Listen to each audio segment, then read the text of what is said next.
And we are live. Hey, that was actually like a normal introduction. I don't know what happened. Maybe you didn't tank it. Maybe debating Stefan Molyneux got me to consider facts and logic and just decide not to botch my openings for no reason.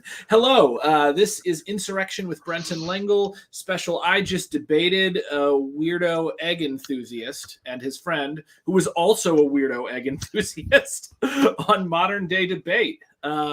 Yeah. Hey, Bobby, how you doing? Well, Brenton, I was telling you a second ago, I got a story for you. I was having a wonderful day. I'm setting up a wood shop. Beautiful wood shop. I've got a 20-inch planer, moved it in. Got a nice dust collection unit, moved it in. Have my table saw all set up. Got a miller for CNC, for drilling steel and stuff. It's great. Got all kinds of great, wonderful woodworking stuff, moving it on in. My chili peppers are in bloom. They're peppering. You'll have to tell me, before I can, you'll have to tell me what to cook with chili peppers. Continue. Roasted red pepper risotto with a chili pepper and shrimp. It's really good. Sounds amazing. Yeah. All right. But my papaya tree is papaying. The sun is in the sky. It's 66 degrees. It's a beautiful day. Everything's going great. I even found one of my favorite beers on sale at the store. It's a local brew called Unholy. It's 12% to drown out, the displeasure of the world. And then my good friend Brenton Lengel contacts me and he says, "Would you like to do a post debate on this debate I'm having?" And I go, "Brenton's a decent guy. He likes to have good debates with people, honest debates, real talks." And I'm like, "Well, who are you debating, Brent?" "Oh, well, this guy J.F. Gariepy." "Oh, okay, that guy's a Nazi, so that's a little weird." And Stefan Molyneux. I go, "Huh, heard of that guy too." Never actually managed to sit through any of his stuff. The only thing I managed to sit through of his was about 10 minutes of him trying to compare Roman Empire grain rations to modern welfare states, and that lasted about 10 minutes before I flicked that YouTube off. So let's ride this smoke wagon and see what happens, Bob. About an hour later, I was too drunk to move, and I was thinking, wow, that must have been the booze, because there's no way two people who put out Usenet from 2002 level political ideas that have been debunked since the late 1950s have that much of a following. So I think, well, gee, Bob, it's another good day. You just got your duster set up and you got to do some duct work, but let's take a break. Let's take a break from the woodshop, Bob, and let's watch that debate again sober.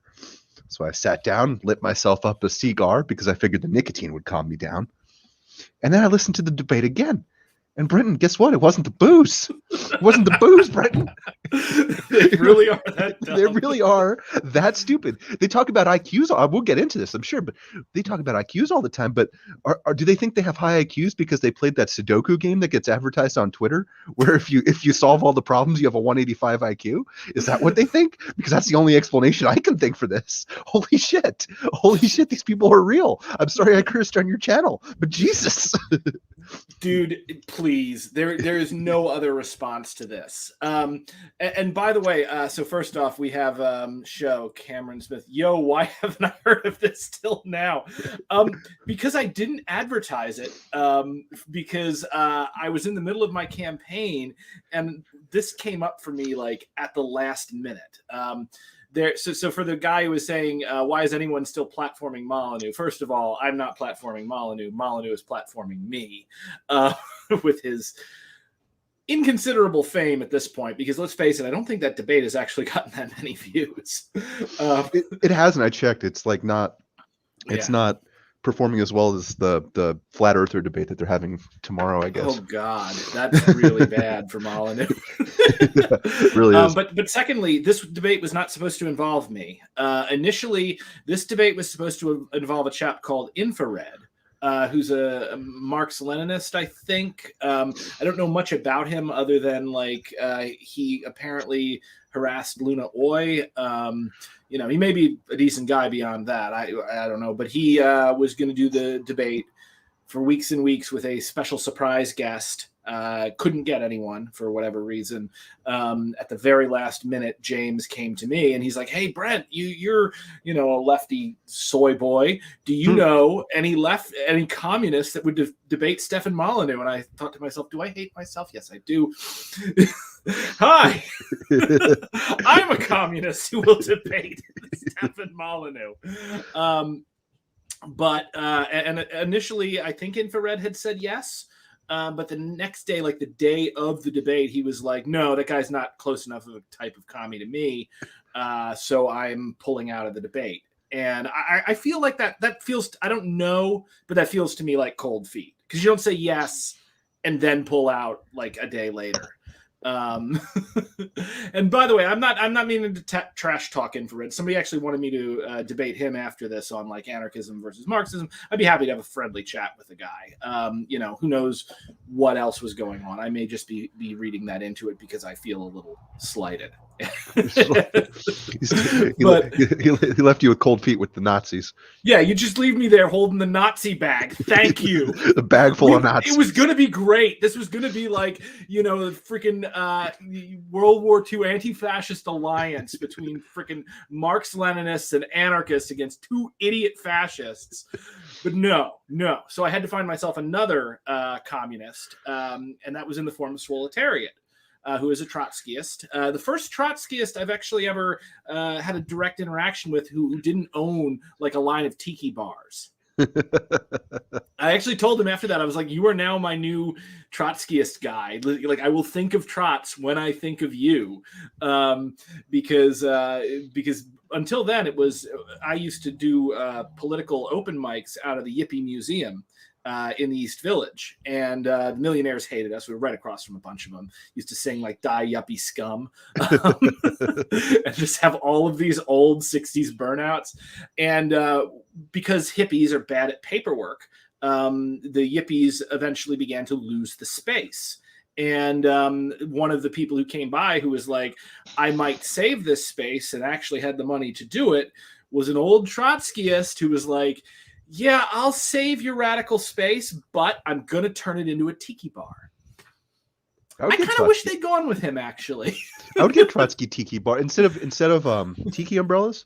What you do is you put a little ice axe in each drink. I was just thinking that. Yeah. That'd be actually, capitalism. I'll give capitalism a point because they got me on my Amazon shopping last week, and I'm now the proud owner of a box of 150 tiki drink umbrellas. Yeah, wonderful. So you could have contributed to the tiki bar, but yeah. So Swoletariat agreed to do it with me. Yeah, good guy. And is this the camera? Sorry, guys. I just got a new. Can we fix this with Daruti? There we go. I got a new background. You'll notice it's not moving all over with me. This is like a high quality green screen, which I'm really excited about. I'm waiting for you to hit it as you're gesturing. Yeah, but I still haven't figured out how to unzoom my camera. That's how much of a boomer I am here. Yet not so much of a boomer that I couldn't kick the shit out of Stefan Molyneux. So anyway, so the debate came about essentially. Infrared dropped out. And we had like another week, and I found Swoletariat, and he was going to do it. And so we got everything together and did the debate. And people were like, "Why are you platforming Stefan?" And I'm like, "Because he's over there with fucking JF going on about how commies are afraid to debate him." When no, it's just like nobody cares at this point. But so I was already kind of sucked in there. So, but also, I have wanted a piece of Stefan Molyneux since 2014. I have spent, for those of you who have followed me, since when Occupy Wall Street ended, and I finished my real activism. I discovered these creatures online known as anarcho-capitalists because what they did was they tried to steal anarchist memes. And at the time, I still had which was like 100,000 Facebook page strong, anarchist page, and the ANCAP's mass reported stuff, got it unpublished, and then set their own anarchist memes page to kind of try to take its place and trick people into it. So Around that time, a page that I was working with through my radio show, Still Laughing at Anarcho-Capitalism, got very popular because of this bullshit. And I involved myself in that. And then from there, like, ANCAPs decided that I was like some big guy in the online anarchist scene. And so they put me in charge of a group called ANCAP the ANCOP debate. Oh, you started the original A versus A? I didn't know that. I started the secondary A versus A. The first A versus A was destroyed from within by a guy attempting a coup to start the second A versus A. And I was brought into that. And I think also the ANCAPs brought me into a third A because they were trying to steal A versus A. And they're like, well, if we bring Brenton, all the ANCOMs will follow him, not knowing that ANCOMs don't follow anyone. That's kind of like the whole. That's kind of like the whole crux of the ideology. Yeah. So basically, so I became like one of the major admins on the not the original AVA, but the good AVA, the one that like had like 5,000 people in it and stuff. And then we built it up and built it up and built it up. And then Facebook destroyed it after January 6th because someone had put a meme suggesting in a hilarious way that Mussolini was hung. I see. Yeah, and like he was. You're not going to undo that, Facebook. But yeah, so they took down the group. And they're like, your group has unspecified terms of use violations. We are considering it. Check back with us. And like we went to, and it's just like that in perpetuity forever. So thanks, January 6th. But for all this time, I have spent time arguing with freaking ANCAPs, everything from like Robert Kruger, to freaking Christopher Chase, Rachel's, oh god, that was to like eventually I just did it so long I fought the final boss, which was David D. Friedman. But like throughout the whole thing, it was just like, oh, there's this guy Stefan Molyneux, and I'm just like, no, this man cannot possibly exist. And so like I started like consuming some of his content. I'm like, oh Jesus Christ, this is dumb. And then he became like this huge thing, like because he's got his whole cult, but then like he went like all in for Trump and abandoned everything about anarcho-capitalism that he ever cared about. Did he though? We'll get into that, but did he though? We'll talk a little bit about it because you can't fight these people rhetorically for 6 years without like kind of getting a soft spot in your heart for some of them. Yeah. I'm going to be on the Fakertarians podcast soon to talk about this, but yeah, so I have wanted a piece of that bald egg-loving weirdo since 2014, and god damn it, I'm gonna do that when the opportunity at Modern Day Debate came up, because this is the most ridiculous timeline. Yeah, like the funniest thing is that like, and we'll get into it more later, but like you can't be a capitalist and an anarchist, which is something that I've always found really funny about quote unquote ANCAPs, is that capitalism requires a state. Yes, and it objectively does. It's impossible. Like Locke, Rousseau Derrida mentions that. Pretty much everybody actually mentions it seriously. The only one that I've heard that I actually have like a modicum of respect for was David D. Friedman. Mm-hmm. And I think he's wrong, but I think he's got a good heart. But like all of these other ones like degenerate into this insanity. Like, holy God. Yeah, what was the egg thing, by the way? I just saw a super chat. Okay, so yes, egg loving. His head looks like an egg. So you guys will remember that in this debate, and one of the things that when I was writing my opening statement, normally if you watch me, even if I'm going up against somebody with some odious views, a good example would be Hake, James Hake, who's the palette swapped white Jesse Lee Peterson. Like, when I debated Hake, I was like really nice and respectful because just of the type of person he struck me as. And so I was watching all of this Stefan Molyneux debate content where he debates socialists, and he's awful faith, constantly saying really stupid shit and just like losing his mind. Like his debate with Douglas Lane, he accused Douglas Lane of wanting him dead. Like, so I'm watching this and I'm just like, okay, this motherfucker is one, really, really emotional, really touchy, very easily triggered. And two, this guy like really wants to think of himself like this big time philosopher. And I'm not too happy about his sudden return to YouTube, even if it is just on Modern Day Debate. So I'm like, okay, how do I make sure he does not have the debate that he wants to have, where he feels like a philosopher and everyone comes away from going, I think both parties made some very good points. I think I'll look into this free domain radio. So I was aware that Stefan Molyneux, several years, like a year or two ago, he had made this post where he was like talking about Taylor Swift. Was that him? That was him, where he was no. Taylor Swift, I'm concerned about your eggs. Oh, no. Because she's getting older and she's not married and hasn't pumped out more white babies. She's like 26. I know. It's ridiculous. Particularly coming from this old weirdo. So, yeah. So it became a meme for a while after that like, there'd be like a D&D thing set up and it'd be like Stefan took a picture at one point inside like a circular sewer and it's like, stop, you must present to me Taylor Swift's eggs if you wish to continue some crap like that. So essentially I raise chickens. And so I began my opening statement. I made sure that, we were going to go first because it was a debate on communism. And I was like, okay, I really want to go first on this.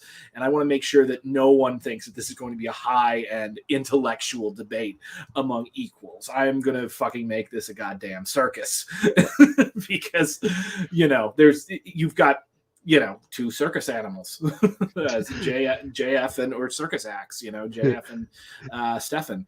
And so like, I came in, I started off with a freaking It's Always Sunny in Philadelphia meme with, may I offer you an egg in this trying time?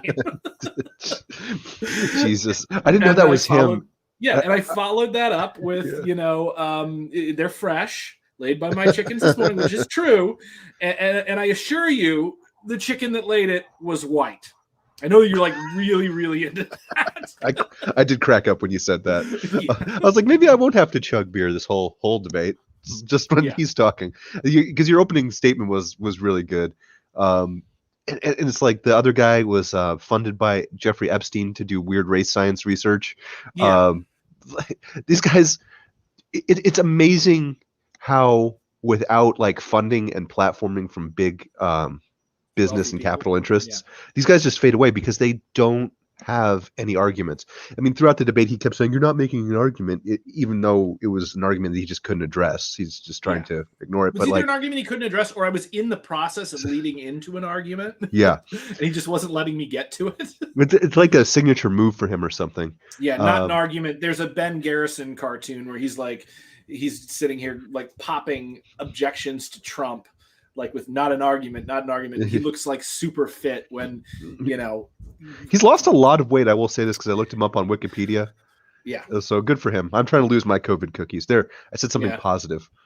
I got to lose. I got to lose my COVID cookies too. I'm going to start fasting again soon. So I'm excited about that. It's been, there's with Deruti and some of the other things that I've had to do, and raising, a toddler. And chickens. Yeah, and chickens.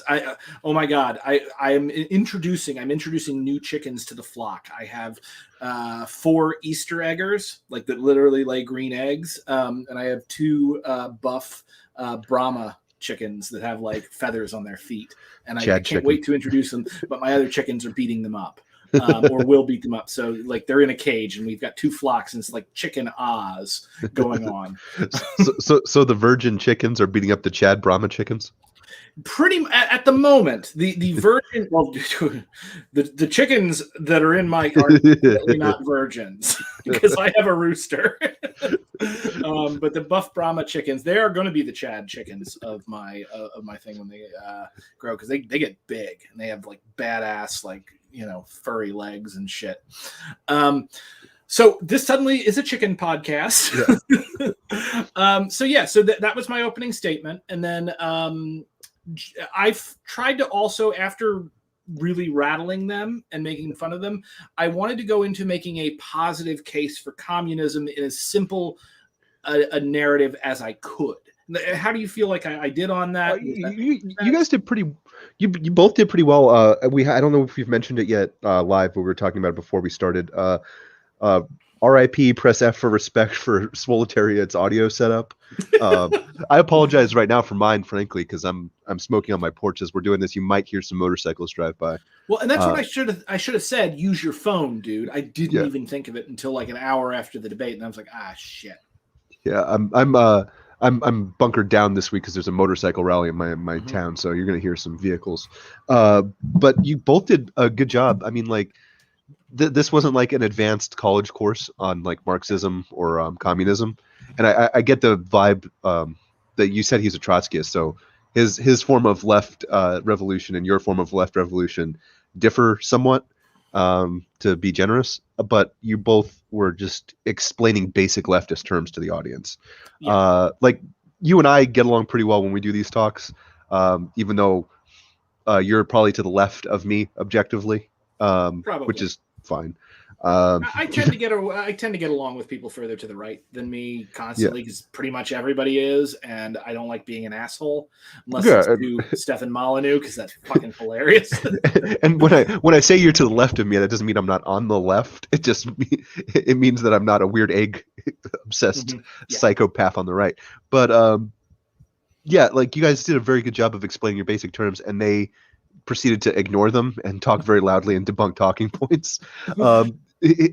Molyneux kind of started off saying that he's like anti-state, and he's clearly not, because in like the same, if you did a what do you call it, transcript of the talk that he was giving, in the same paragraph he talks about being anti-state. He talks about like stopping immigration. So you're not gonna do that without a state. Private property, of course, I'm probably preaching to the choir of everyone listening to this, cannot exist without a state. So if you want to preserve private property, you necessarily have to preserve some form of the state. Adam Smith actually talks negatively about governments in Wealth of Nations. I believe it's in book 2, chapter 1. I've had to quote this at a lot of people, so I believe that's just what you mean. Hang on, it's civil government as it is employed for the security of property is in reality employed for the protection of the rich against the poor, the protection of those who have some property from those who have none at all. I see you two have been in the trenches. Yes. So the premise of their quote unquote anarcho-capitalism or quote unquote libertarianism is absurd on its face to anyone that knows what they're talking about. And the fact that they ran into two people that actually know what they're talking about made them look really foolish. So like Molyneux's opening kind of just fell apart. Which was my intention, by the way. You notice he spent most of the opening talking about himself and all the crap. It was literally like, I'm going to piss him off with that egg thing. I'm going to piss him off, and he is going to forget what he's talking about and just go on about himself. And that is exactly what happens. And he made up a story. And I've watched this twice, so I can assure you that this isn't my drunken hallucination of him. He makes up, God, if I start having drunken hallucinations of Stefan Molyneux, I'm coming to your house and I'm beating you up for it because I'm going to blame you for this one. I'm kidding. I wouldn't do that. No, you couldn't beat me up. But fan meetup, motherfucker. I'm just saying, you got the golden gloves, I got the black belt in Kyokushin. I'll chop you down like a tree. It'll be like Rocky 3 ending when they ring the bell. But he makes up like a story about how the state had conspired to get him off of literally every social media platform imaginable. Like a couple of them I hadn't heard of that you listed off. MailChimp! How do you get banned from MailChimp? You can't send a newsletter. He's probably banned from like Friendster or something. Like I'm sure he's banned from Bumble, but the fact that he's banned from PayPal is huge because PayPal is started by freaking Peter Thiel, who's a weirdo libertarian. Yeah. So the idea that like he's banned for like for his anti-state stuff is ridiculous.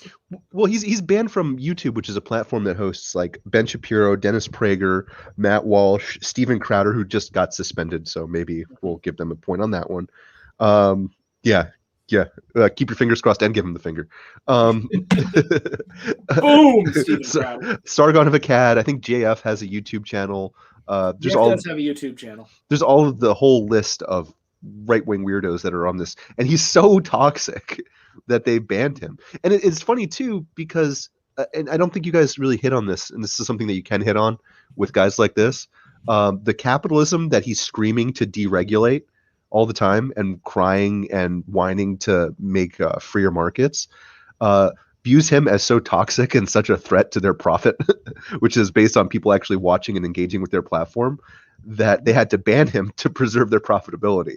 So in his ideal system, he wouldn't be able to speak on these platforms because he's so toxic that he threatens the profitability of the platforms. And like, I love where he's like, you were talking about me like inciting people to violence. I'm like, dude, you were freaking like you pushed that white genocide bullshit, which was directly responsible for the Christchurch massacre. And you want to say you're not responsible for incitement to violence? Like, you're not going to go, they're not going to be able to bring you up in court on charges for that. But like the dude's repeating your words while he's killing 50 people. Yeah, it's probably, you probably had something to do with that. Yeah. The dude, he has no arguments. Yes. And I looked his Wikipedia up, by the way, and when you're such a toxic weirdo that Wikipedia actually lists you as like a white nationalist alt-righter and white supremacist in your Wikipedia bio, that's like sourced multiple times. And also, by the way, mostly controlled by weirdo libertarians. Yeah. Well, people who have the time to actually edit Wikipedia articles, but who are weirdo libertarians. Yeah, it's the same. It's a circular Venn diagram. There's no. Yeah. But the other weirdo Nazi French guy, who it kind of JF, Jean Francois, as Swole referred to him. Actually. Yes. Garappay. Is he French or is he French Canadian? He's French Canadian.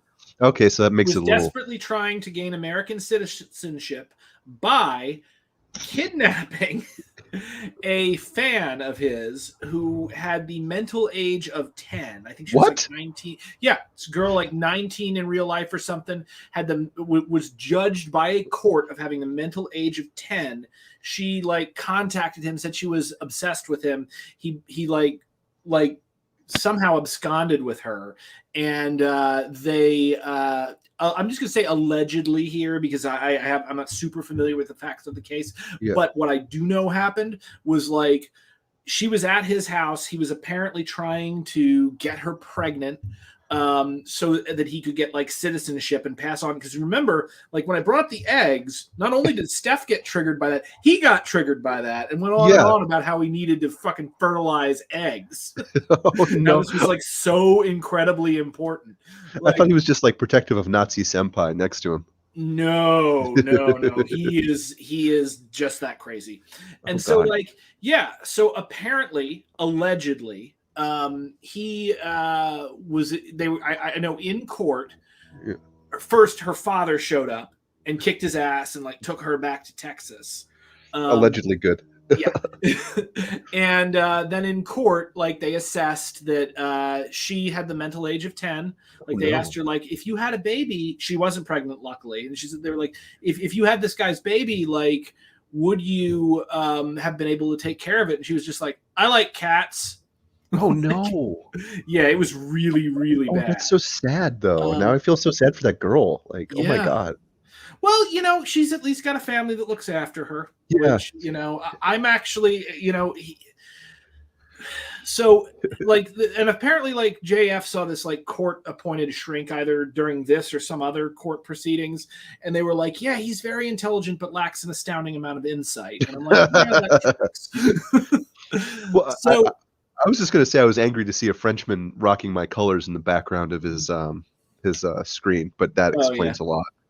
So, Christine Stewart, I just joined. Who are we talking about? We're talking about noted intellectual J.F. Garappay, the other fascist who was involved in this debate. That I also, by the way, with regard to this debate, I cut a piece from my opening because I thought it was too petty. And it was just like, I'm just here to talk to you, Mr. Molyneux. JF might as well not be here. But he was such a non-entity in this debate. He barely said anything. Well, his one contribution, we'll get back to Molyneux in a minute, the cherry on the turd cake, I guess. His one contribution was saying something like so astoundingly illiterate that it actually, I was in the middle of my wood shop, empty wood shop, with my beautiful machinery that we were talking about earlier. I'm very excited about it. And I'm looking at my phone, listening to this, and I'm shouting, "Read a fucking book! Read a book!" But he comes out with this thing where he says that socialism would cause overpopulation because people wouldn't have an incentive to not just breed, which is so absurd that I think you guys had like a moment where you had trouble processing it. Where I did too. Like, I mean, aside from the fact that like Marx, Kropotkin, Bukharin, everybody with the weird Eastern European names who did socialist. You mean? Excuse me. I'm an ugly American man. I speak English and bad English. They've all addressed that. Because they were all addressing. Which is again proof that Stefan is not a fucking anarchist and doesn't understand anarchism. Well, to be fair, Stefan didn't make that argument. I will give him that one credit, because people don't just have babies for like fun. Typically, they don't sit around and go like, "I'm going to have a baby," and people typically don't have children that they don't think that they'll be able to provide for. So, like, even taking his mischaracterization of the kind of state of socialism you guys were advocating for, and saying everybody's needs would be perfectly met at all times. You wouldn't just like produce humans for giggles. Well, maybe JF would, is like, if you could find a willing woman, which you can't. Yeah, it's not going to happen, like, ever. Oh God! But well, he's got the French accent. He might be able to trick somebody. Well, here's the thing. Yeah. So he did get married previously and did father a child. The wife sued him for divorce and got custody of the child. Thank God. And then a little while after that, I know he had, and this might have been part of it, so he's not like an incel. Like he had an affair with one of his like students when he was a TA at college, and that caused some problems at Duke. Might have had something to do with why he left academia. We don't know for sure if that's exactly why, but like all of this stuff is online. You can look it up like in the Daily Beast and everything. And then and currently he is living with an obsessed fan who apparently had some sort of weird triggered reaction to one of the weird old white supremacists that was on there, which led me to believe that either she had a history with that particular white supremacist, which I wouldn't be surprised of, or she just, out of her gourd. Yeah. Or probably both. Since they weren't making arguments, you guys started bringing up their absurd like IQ claims, which IQ tests, like the last time I took an IQ test, I would have been about 12. Mm-hmm. And I took one when I was like 6.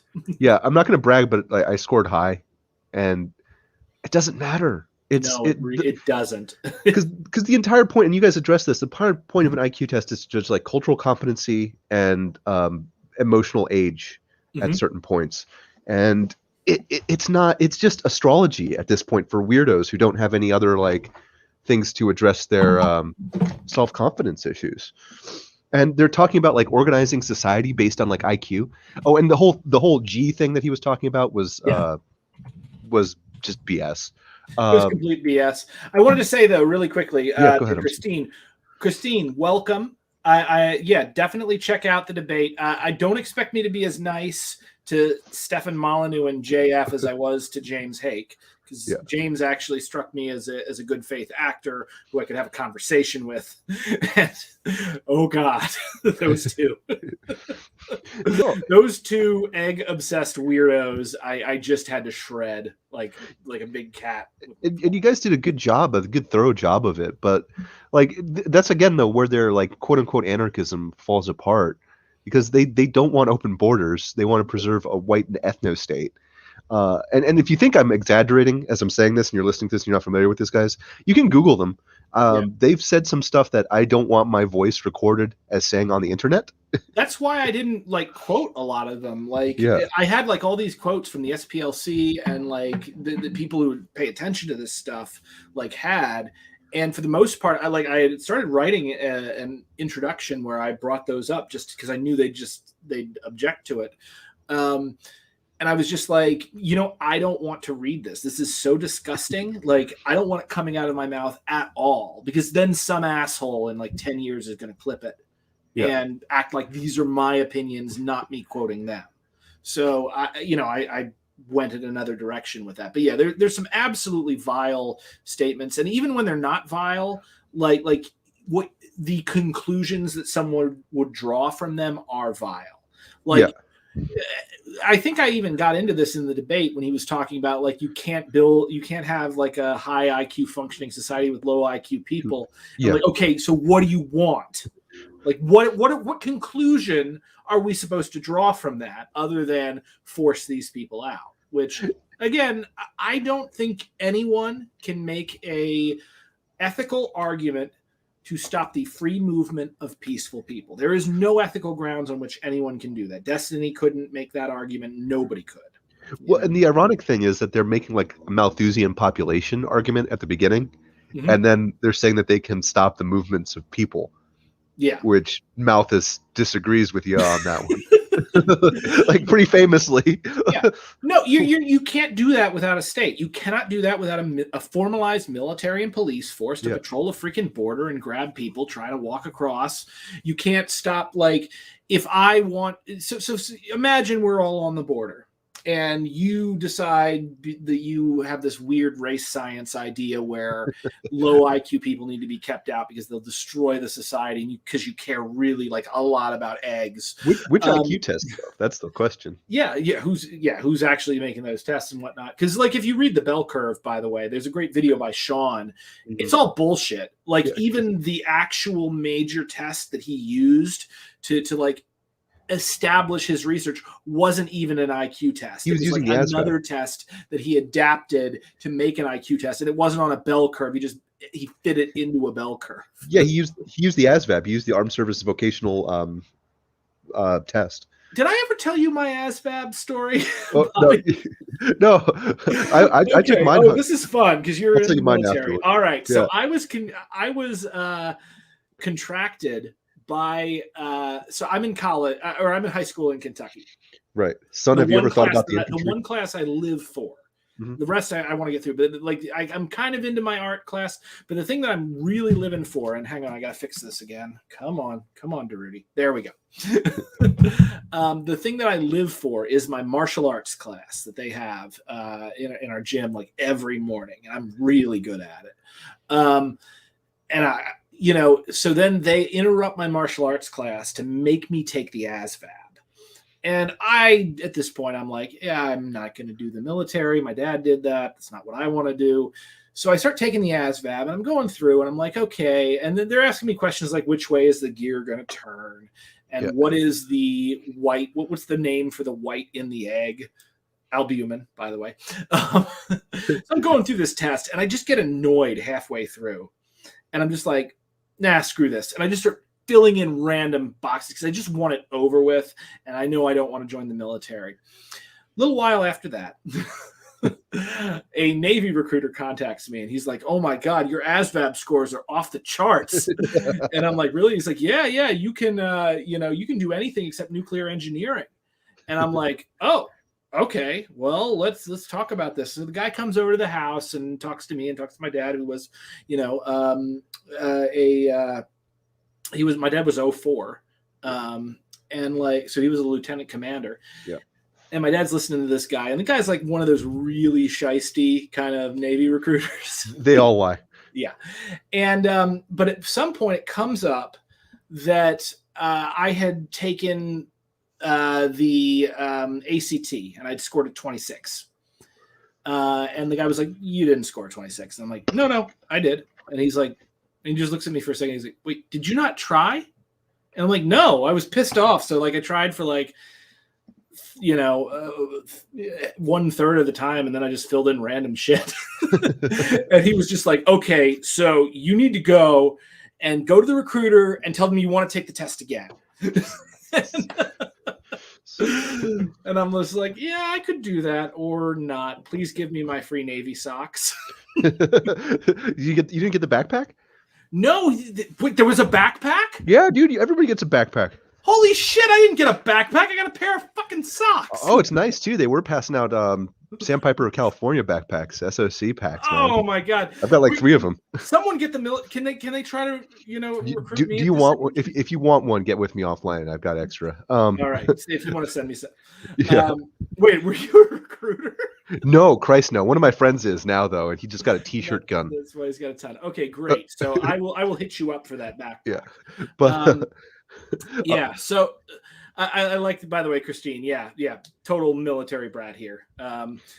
Me, not so much. Bobby is actually a 2-time combat vet, though. Hi, guys. We've had a number of streams where we talk about the Spanish Civil War, and he loses his mind over the horrible tactics on both sides. So I'm sorry, we've been getting into a lot of stuff here, but let's continue, Bobby. Yeah. So like which IQ test? Because like the IQ test that they're talking about, unlike the one that you took, like they only gauge like your emotional age relative to your peers. Mm-hmm. They don't gauge like your mechanical aptitude or your aptitude for like biological science or your aptitude for manual labor or that kind of thing, which takes aptitude. There's dudes right now who are working as like auto mechanics who are like significantly smarter than some people who are working as like medical doctors that you'll meet in this country. And that sounds crazy to some people, but then like when they go out in the world and they meet these people, they're like, oh my God, he's right. So like if you're organizing this like high IQ society around people who score well on this weird arbitrary like high school test, like someone's still going to have to like do the plumbing. And, like when you hear their arguments, it sounds superficially compelling if you don't know what you're talking about. And which is why they got such a big following so quickly. There's just a lot of really uneducated people out there. Well, it's uneducated people, and we're living in a part of like neoliberalism, like late capitalism, as probably Swole would put it, that produces a lot of alienated people. We're seeing a lot of the contradictions arise in our society that kind of lead to bad outcomes.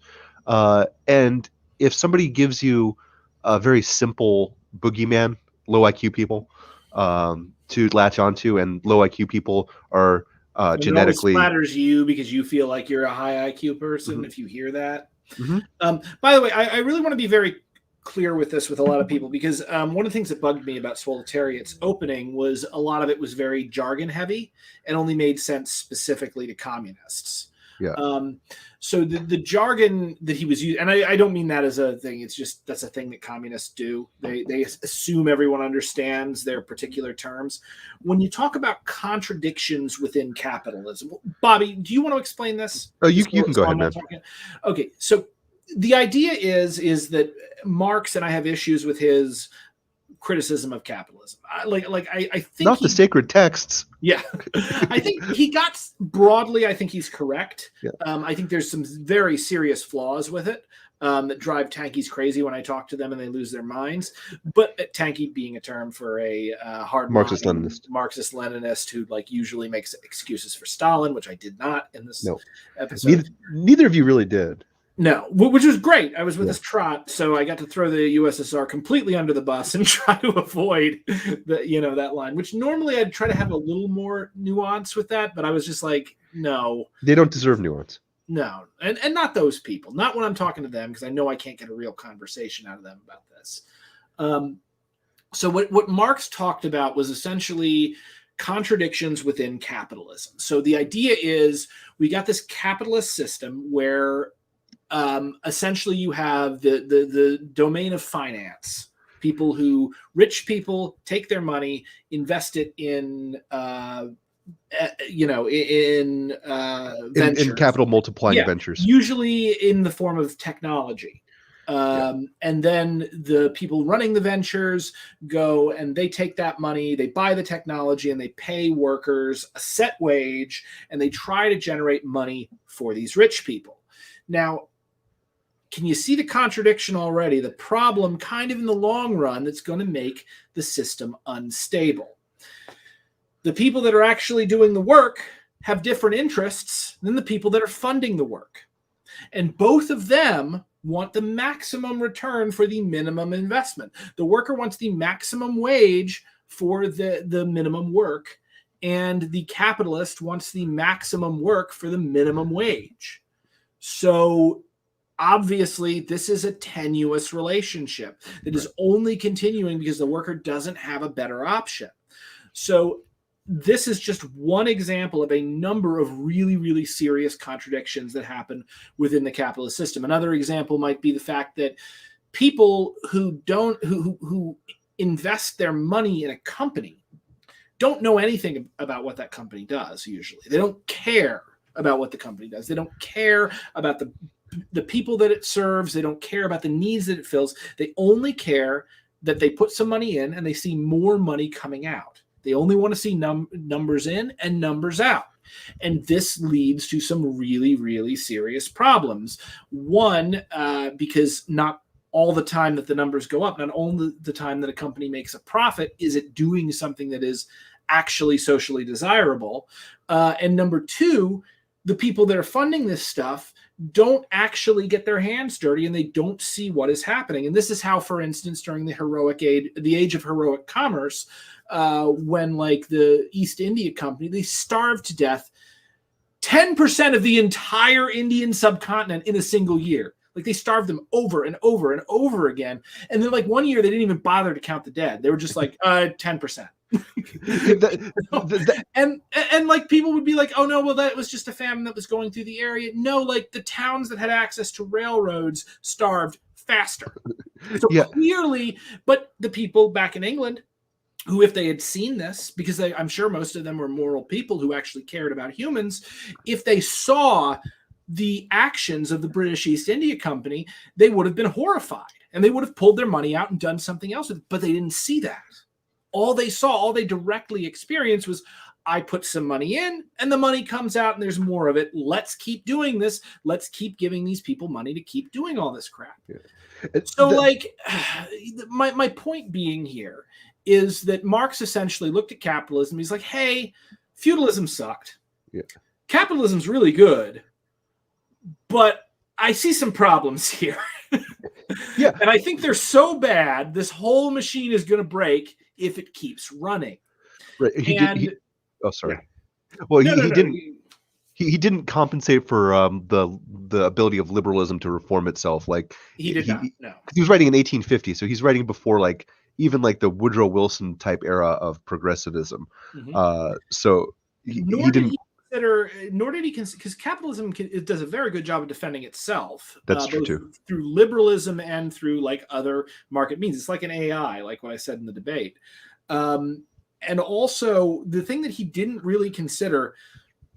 Okay, this is me going on the weird Buddhist thing, right? But like, and you heard like my partner Swoletariat going on about being materialists. So there was this big argument during Marx's time between like Hegel and all these other philosophers, and the idea was essentially materialism versus idealism. Is the primary stuff that guides reality and society, is it mental? Or like, is it physical? Is it stuff that you can touch? So the idea then being like, is history driven by ideas, or are ideas driven by the environment? And Marx says the ideas are driven by the environment, and the idealists, Hegel, a lot of Christian sects and stuff say it's driven by human ideas and human will. Brent, the Buddhist in 2021, say this is stupid. You're talking, you know, you've got two concepts here, neither correspond with reality. You know, it's your idea of things, and like the mental and the physical are ultimately the same thing, especially since, you know, if you go with empiricism, you run into the world. The only way we can experience anything in actual reality is through our senses, and our senses are hallucinated through our memory. Like I don't see reality as it is. No one does. We only see what our brains create for us to see, because that's just what it is to be an organism. And most of the time it works, but doesn't always work. So that is one of my major objections. My other objection, by the way, is that time is an illusion. Well, there is one thing though, that while we're kind of on the subject of the famines, Yeah. You guys, you're jumping to the famines now. Oh, you were talking about it. I was. Yeah, this is something I notice on the left a lot when we're talking about those famines, is that we tend to argue the number with the right winger, and it is historically correct that that number is probably higher than the actual number was, right? But by the way, Christine Stewart, badass. World War II backpack. That's badass. Dope. That's awesome. If you don't wear it correctly, Captain Sobel will revoke your weekend pass. So That's sorry, we totally Band of Brothers reference. I wanted to show that off. No, that's really cool though. I think that it's kind of a mistake to argue that number, because if you take their highest number, he said like 250 million and he went 100 million, which means that he's not keeping his talking points in his head correct. But if you take the 100 million number, right, that socialism is responsible for from 1900 to 1991 in the Black Book of Communism or wherever it's published, I forget. Yeah, no, it's Black Book of Communism. It is Black Book. So if you been announced by its own contributors, they were like, "No, this is bullshit." Absolutely correct. But if you take that number uncritically, right, 9 million people starve to death every year under capitalism, and you can check me on this. This is 9 million a year, right? So from 1991 to 2000, capitalist famines killed more people than that 100 million number, just with famines. That doesn't count people not getting access to adequate medical care. That doesn't count people who are killed by pollution. That doesn't count people that are killed in capitalist imperialist wars. That doesn't count people who are killed by unsafe working conditions. Yeah. Doesn't count people who die of preventable disease. Yeah. When we climate change. Climate change. But I was going to say it doesn't count people who could have been saved, but we just didn't save them because they didn't have the money.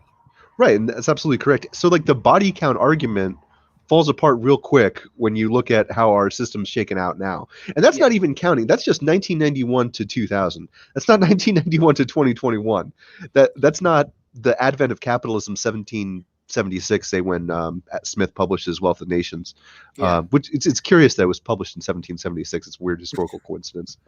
It's kind of horrifying, honestly. And there was a reason I wanted to avoid getting into like the you killed this many or you killed this many. I think Swoletariat mentioned he alluded to the 20 million that were killed in the Congo.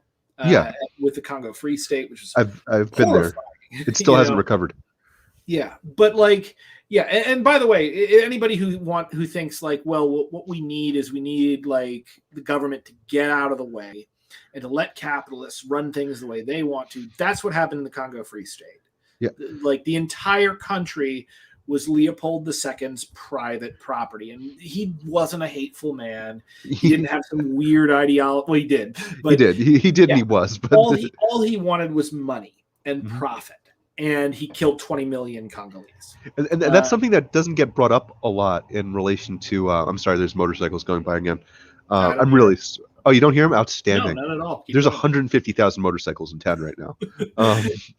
But Leopold, that wasn't the Belgian government. That's something that gets overlooked a lot.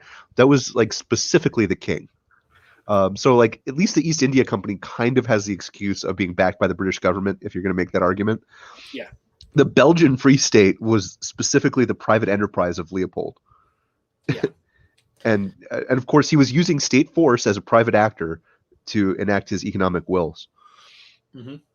So we had a question from Christine, who is quickly becoming my favorite person here. Where another country, even those on the welfare, are fat here in the USA. So here's the problem with that. So first off, fat in the USA does not mean well fed. Yeah. There's a lot. I lived in a very poor Kentucky town, and there was a lot of obesity in this town and a lot of people dying from diabetes. And it was not because they were wealthy enough to afford great food. They were fed crap. And, so malnutrition is as much of a killer as straight up starvation. And in some ways it's even worse. But, I think, Bobby, with the 9 million, where are the people in particular that were... It's mostly in the global south, in developing countries. Yeah. There's some in South America. Central America has that problem. Primarily it's developing countries. India still actually has a problem with deaths by starvation. Yeah. China's India. Yeah. Yeah. China's mostly eliminated it. Russia has a real malnutrition problem right now that's actually on a little bit of a tangent, affecting its ability to field an army. Europe obviously is in a similar boat to us, where it doesn't have that significant problem. So if you're living in the developed world, you're very much insulated from it. But globally, and you can look this up, there's a UN organization that does the count on this kind of thing. And even if we take out nominally socialist countries, say like Venezuela and North Korea, I highly doubt they account for like 100,000 together, but take off 1 million, and my point is still pretty valid. Yeah, it's really sad in a lot of ways. We have had a number of really major innovations in our ability to create crops, and we have enough food to feed everyone in the world. We easily do. The problem is that we don't have any there's no money in feeding everyone in the world. Yeah. So we even have the ability to transport food to places that don't have it easily. Yeah. And we just choose not to do it for profit. Well, again, it's like, what are you going to do? Are you going to feed these people who need it but lose money? Or are you going to just throw the food away and make money? What are you going to do? Well, you got to make those stockholders happy. Oh, it's out of my hands. I just have to make sure that we're in the black, every month, and here we are. Again, these are examples of market failures. A lot of it has to do with people like just confusing money for being real. I talked numerous times in the debate about how money isn't real. Like JF tried to explain away his taking of $25,000 from the Jeffrey Epstein, this man who raped I don't know how many children, ran like a freaking weird sex ring with them. JF took that man's money, and even after he knew about it, he tried to get the guy to give him more money. And he was like, well, like, I'm like Robin Hood taking his $25,000. He might have spent that $25,000 on another child prostitute. No, dude, you're just rationalizing that.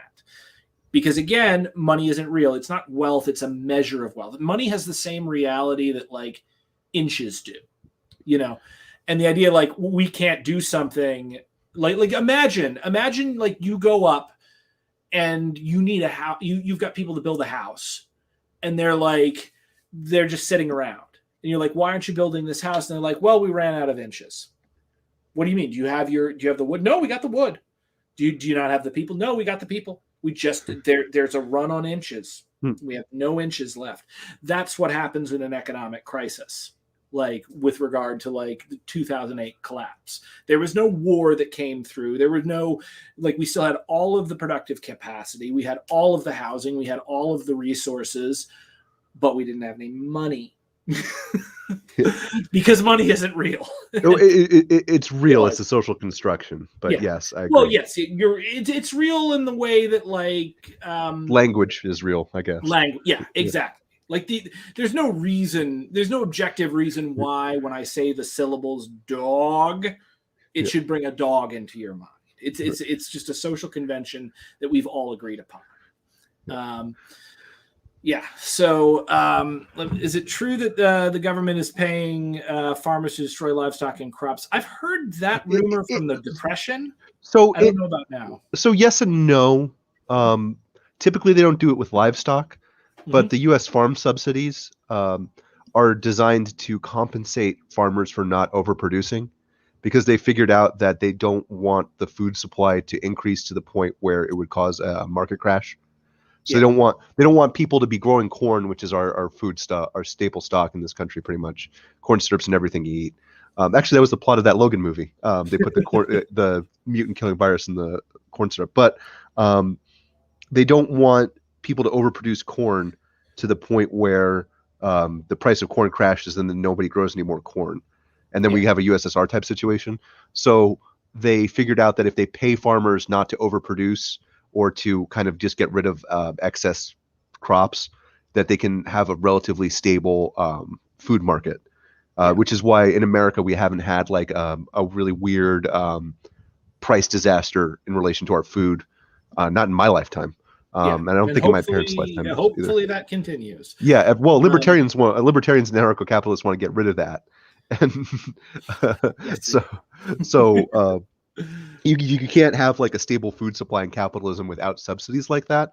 So to answer your question, yes, sort of, they do. And there's a reason for it. It's not just like malicious. My folks had a farm in South Central Kentucky for a number of years. And one of the things the government paid us to do was to keep our fields fallow. They were doing some sort of study. Yeah. I don't know what it was, but they were basically like, don't do anything with this field and we'll give you like $100 a year or something. I'm smoking a cigar as we're talking, which is why I'm outside, but the Nicaraguan government had to introduce that a few years ago because tobacco is a real taker crop with the earth. So to preserve their tobacco industry, they had to pay farmers not to farm for a little while. Yeah. Ian J. Green, I had no idea this debate happened. Well, now you know, and knowing is half the battle. Watch it on Brent's channel. And see my opening statement with StephBot, where I offer him an egg in this trying time. I didn't get to finish that statement, by the way. So the reason I did that, the reason I went like hard right at the beginning was I was like, I know Steph really wants to think of himself as a philosopher and to have these like deep conversations. So like I was just sitting there and I was like, okay, how do I prevent that? And by the end of this debate, the last thing that happened was I said to him, like, I will send you these eggs that I have offered you, sir. And he's like, I don't want your eggs. I want you to debate like an adult. And he stormed out. Yeah, he did. I was like, winning. he was big mad about like halfway through too.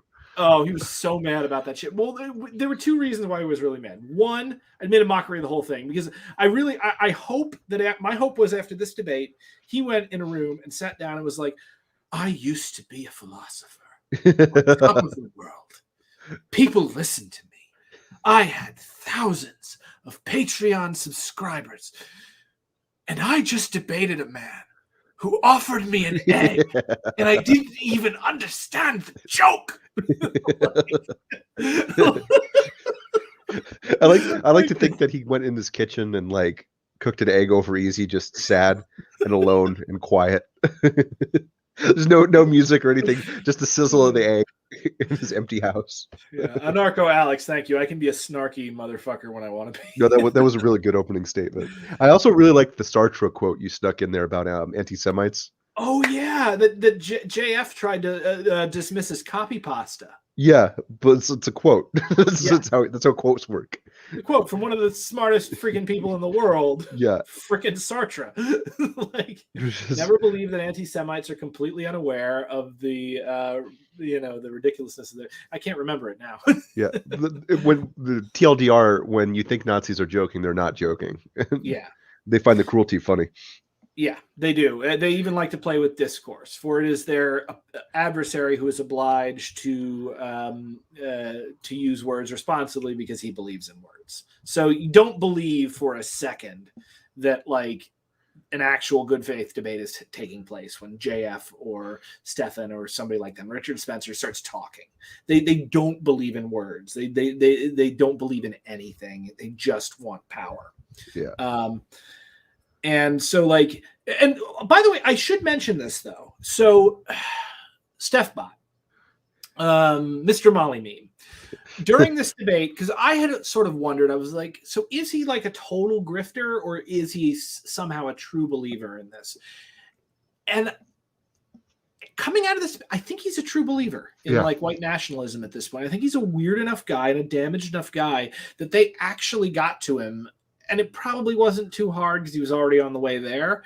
But like, if he was just a grifter after Trump got defeated, like he would have gone back to just talking about anarcho-capitalist stuff. And he could have had a pretty decent career continuing to just do that and not jump into the white nationalist shit that got him banned. He could have even done a mea culpa or whatever, and maybe eventually found a way back into the mainstream to run his little cult. He's a very charismatic guy, but he's like so attached. And I part of me is like, okay, maybe the only people giving him money now are white nationalists, and that's why he has to continue. And that's why he couldn't, for instance, denounce, even though like, I asked him like during the debate, I'm like, so if this is no longer your position that the government needs to keep out like undesirables, then fine. But this was your position. He could have said, yeah, that was my position, but I screwed up. But no, he had to sidestep and avoid the question the entire time. Yeah. And the thing that I keep running into when I run into people who have this ideology, one of them actually took a swing at me a couple weeks ago. I think I told you about it. Oh, yeah, you did. Yeah, but is that their ideology is essentially a sham. It's not really anarchism because we've established capitalism needs a state. You guys were explicit about that in the debate, and I liked that. But it's a reaction against social progress, right? And any progress made by workers and working people. When this whole thing was dreamt up, it was basically Mises, Rothbard, to an extent Hayek, and a few other real killer's row of debunked economic thinkers. They were essentially along just with Richard Fink, by the way, and Charles Koch. Yeah, and I guess that one Austrian dude back in like the 1860s who got like reamed out and never taken seriously again.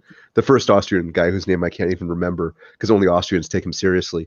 But it's just a reaction against worker progress, and that lends itself really well to other generalized reactionary politics. Like when I'm seeing people in quote unquote ANCAP circles or quote unquote libertarian circles, I see a lot of like real racist, misogynistic, and transphobic people.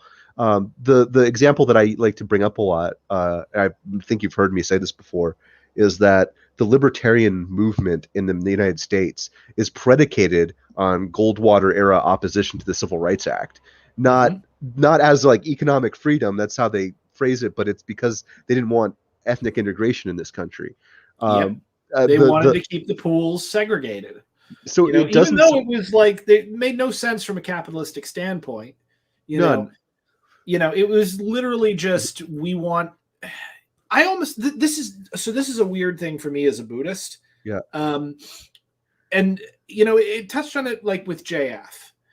JF, when I really pissed him off in our first debate, he came after me with like, well, one day you're gonna die and you will have never written a book like this and his self-published book on genetics. Jesus Christ. And I just laughed at him because no, dude, there was a time in my life when I was much younger, before I was a Buddhist, that I was like, because my friend had died young, and I was like, oh shit, I could die. I have to do something. I got to make this worthwhile. And so like for me, it was getting my play North to Maine completed and out. And then once it was completed, I had to get it out into the world so that it wouldn't fade away in a drawer somewhere, and that got done. And I was like, okay, I don't feel any better though about death or anything. And so I went forward and I produced another play. And the same thing happened. Great response, went out into the ether. And at this point, I produced so much work, like that fear is gone. But until I really encountered Buddhism and understood it, the fear of death is still there because there is no action you can take within reality. You could rule for 1,000 years. You could become written about, for a million years, let's say, 1,000,000 years, everyone knows your name because of your contribution. Your family line could go down and down and down in the history books. You could dominate this planet. Caesar. Yeah. And you're still gonna die. Yeah. There is no thing beyond that.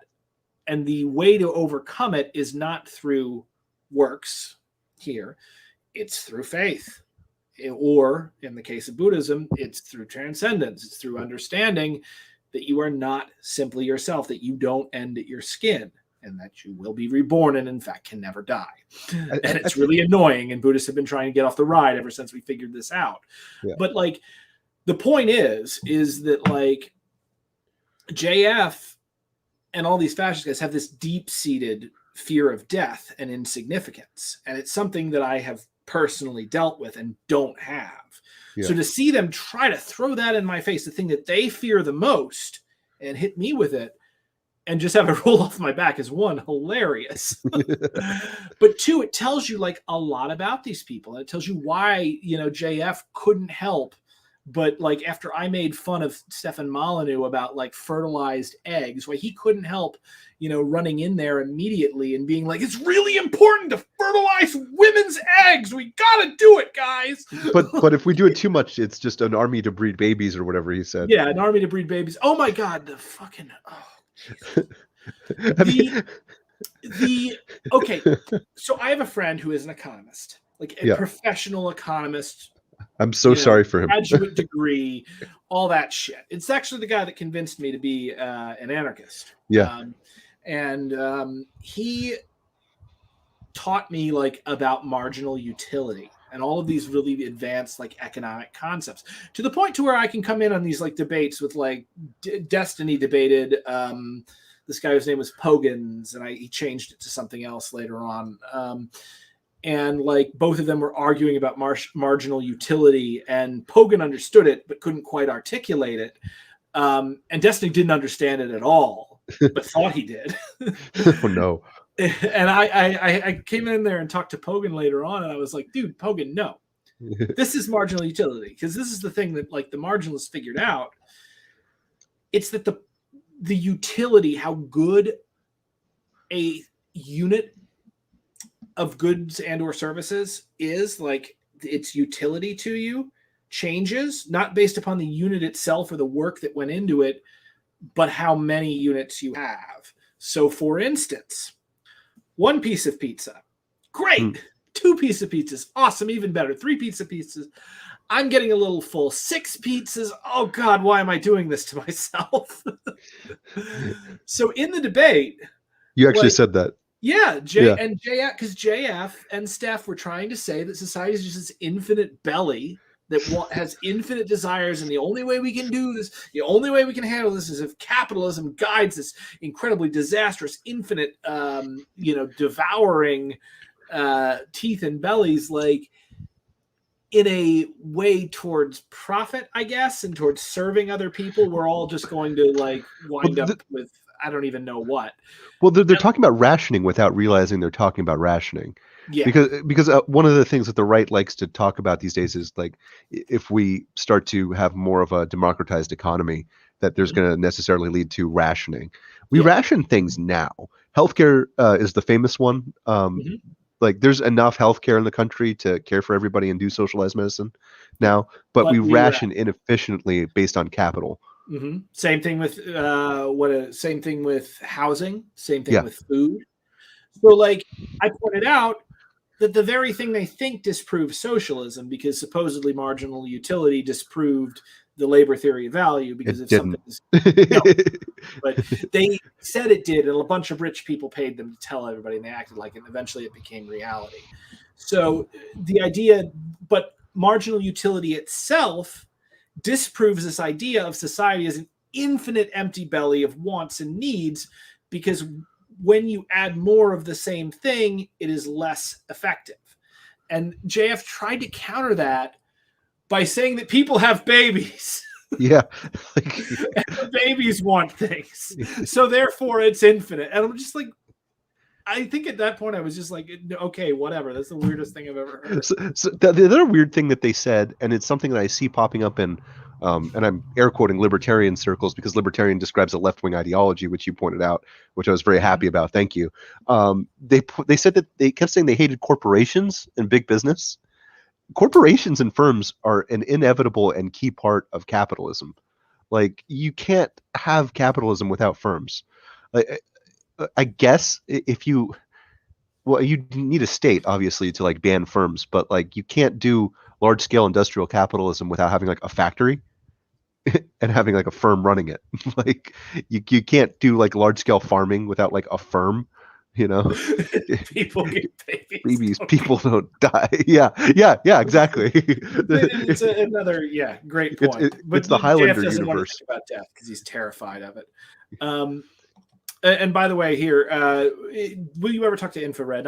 Yeah, I'll talk to Infrared. Shit, like I was disappointed that he wasn't my partner in this. I thought it could have been cool. I don't know him very well. I don't know anything about him actually, other than he has been friendly towards my friend Caleb, which I'm happy about, and he's been really shitty towards my friend Luna, which I'm not happy about. And he didn't want to partner with me against StefBot, so I had to find a trot. I did see him stomp that one chubby North Korea stan. Oh really? Yeah, it was pretty epic. Nice. Like the dude Which pulled up chubby? Kim Jong-il? No, that'd be Kim great. Which Kim Jong? Who? The Canadian dude who does the Maoist news thing. Oh yeah. Oh, he debated him. Oh, it cracked me up because the guy got so angry he pulled out his airsoft AK and like racked it like. Why would you? You're on the internet. You can't shoot anyone. Yeah, it's airsoft. And it's airsoft. Holy shit. All I know about Jason. That's the guy's name. Thank you. Yeah. All I know about him is me and Caleb are friends, and Jason was really into Caleb for. Apparently, they had a falling out very recently. I don't know. So Caleb and I were interacting a lot. So Jason sent me a friend request, and I was just like, okay, let's see this guy. I know he's kind of famous. So I accepted his friend request, and nothing much happened. Like, he liked the photo of my son being born and shit. I'm just like, okay, so he's just a guy in my Facebook for a while. I like that. I've got this weirdo in my Facebook.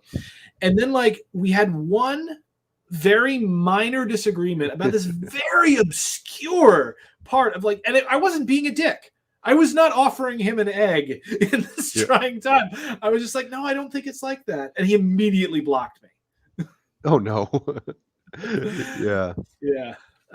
So if they're in Kim Jong-un lost weight recently or something. Oh, well, that's good to know. Good for him. I think he had like gastric bypass or something, because the allegedly, because nothing's confirmed in North Korea because it's very closed off. Allegedly, he was eating like a pound of Swiss cheese a day. Ew. Is like the thing. How did he ever shit? Well, yeah, I don't. Well, that's the propaganda, is that he doesn't. So maybe he wasn't. But some people think that it was strategic, so he would look more like his grandfather, who was a chubby guy himself. And he still does look remarkably like his grandfather, which kind of provides a continuity in authoritarian regimes. But that's a whole different can of worms than what we're talking about now. I still think it's really funny that they thought that like they could be anarcho-capitalist and against firms. And the other weird thing that they brought up is like, if you abolish the state, then Bezos would have enough private security soldiers to enforce his private property claims. That's a state. Which is just a state. Yeah, because the other weird thing about capitalism, not weird necessarily, the thing about private property in general, right, is that you need a very specific set of norms to set up private property, okay? Yeah. So like, I own some land, right? It's how I kind of make my money. I'm a bad guy, I know. I'll get the guillotine. Anyway, in order for me to have this land, I either need to like protect it with violence, or I need to have like a neutral third party that says I own the land with enough violent force to enforce my property claim, which is why I own my land, because I have a deed backed by the full faith and force of the United States government. So if the US government went away tomorrow and there were like 4 different bodies sanctioning different land grants, the richest person would basically hire the most powerful body and establish those property norms, and you'd have a state again. You'd have an administrative state. It's inevitable in capitalism. You guys did a good job addressing it, but it's just a weird and absurd thing in their ideology. I think JF admitted that he would need like a small state to establish his ideology a couple times. I think he did. Well, he plays the minarchist when he wants to. I mean, he's not a minarchist or a libertarian. Well, they're fascists. Yeah. Anybody here watching Caleb tonight? No, I'm friends with Caleb, so it's weird to watch his streams. Just, like if I want to talk to Caleb, I'll just call him on the phone. Go like, hey, bud. Yeah. Hey. So like, yeah, no, it's I haven't watched a lot of his streams lately. I should pop in there at some point just so that say hi. Yeah, say hi to his Center for Political Innovation that he has running. Something that just occurred to me that I saw in the comments. Somebody said landlords in the sad face. It's true. It's true. But that's not entirely a sad face. It's like a yeah, both 6 one way, half a dozen the other at that point. But something that I think you guys could have done better on is when they brought up your comic book and asking who you're exploiting. Yeah.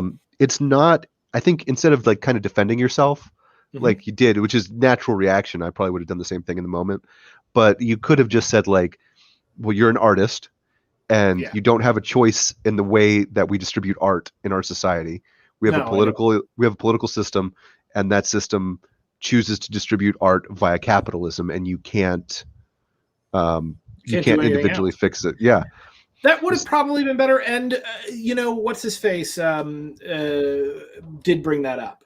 I kind of went in this sense of sole proprietor. I'm not exploiting anybody but myself, which is true, and they don't understand basic criticisms of wage labor. Like if I'm not paying wages, obviously I'm not exploiting people with regard to wage labor. Like that's just not a thing. And I think I even brought up in the comments afterwards, like somebody also tried to push that point.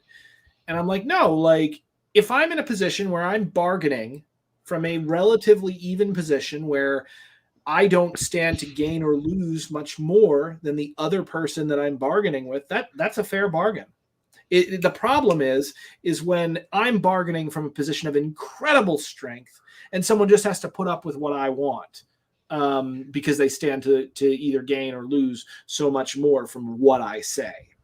Like that's when exploitation happens, like when people are on an uneven playing field and bargaining. Which is inevitable in capitalism. Yeah, that's just what it does. Have I ever debated? It's a bra face. Oh, okay, yeah, that's a very fair assessment. I've thought of that as just a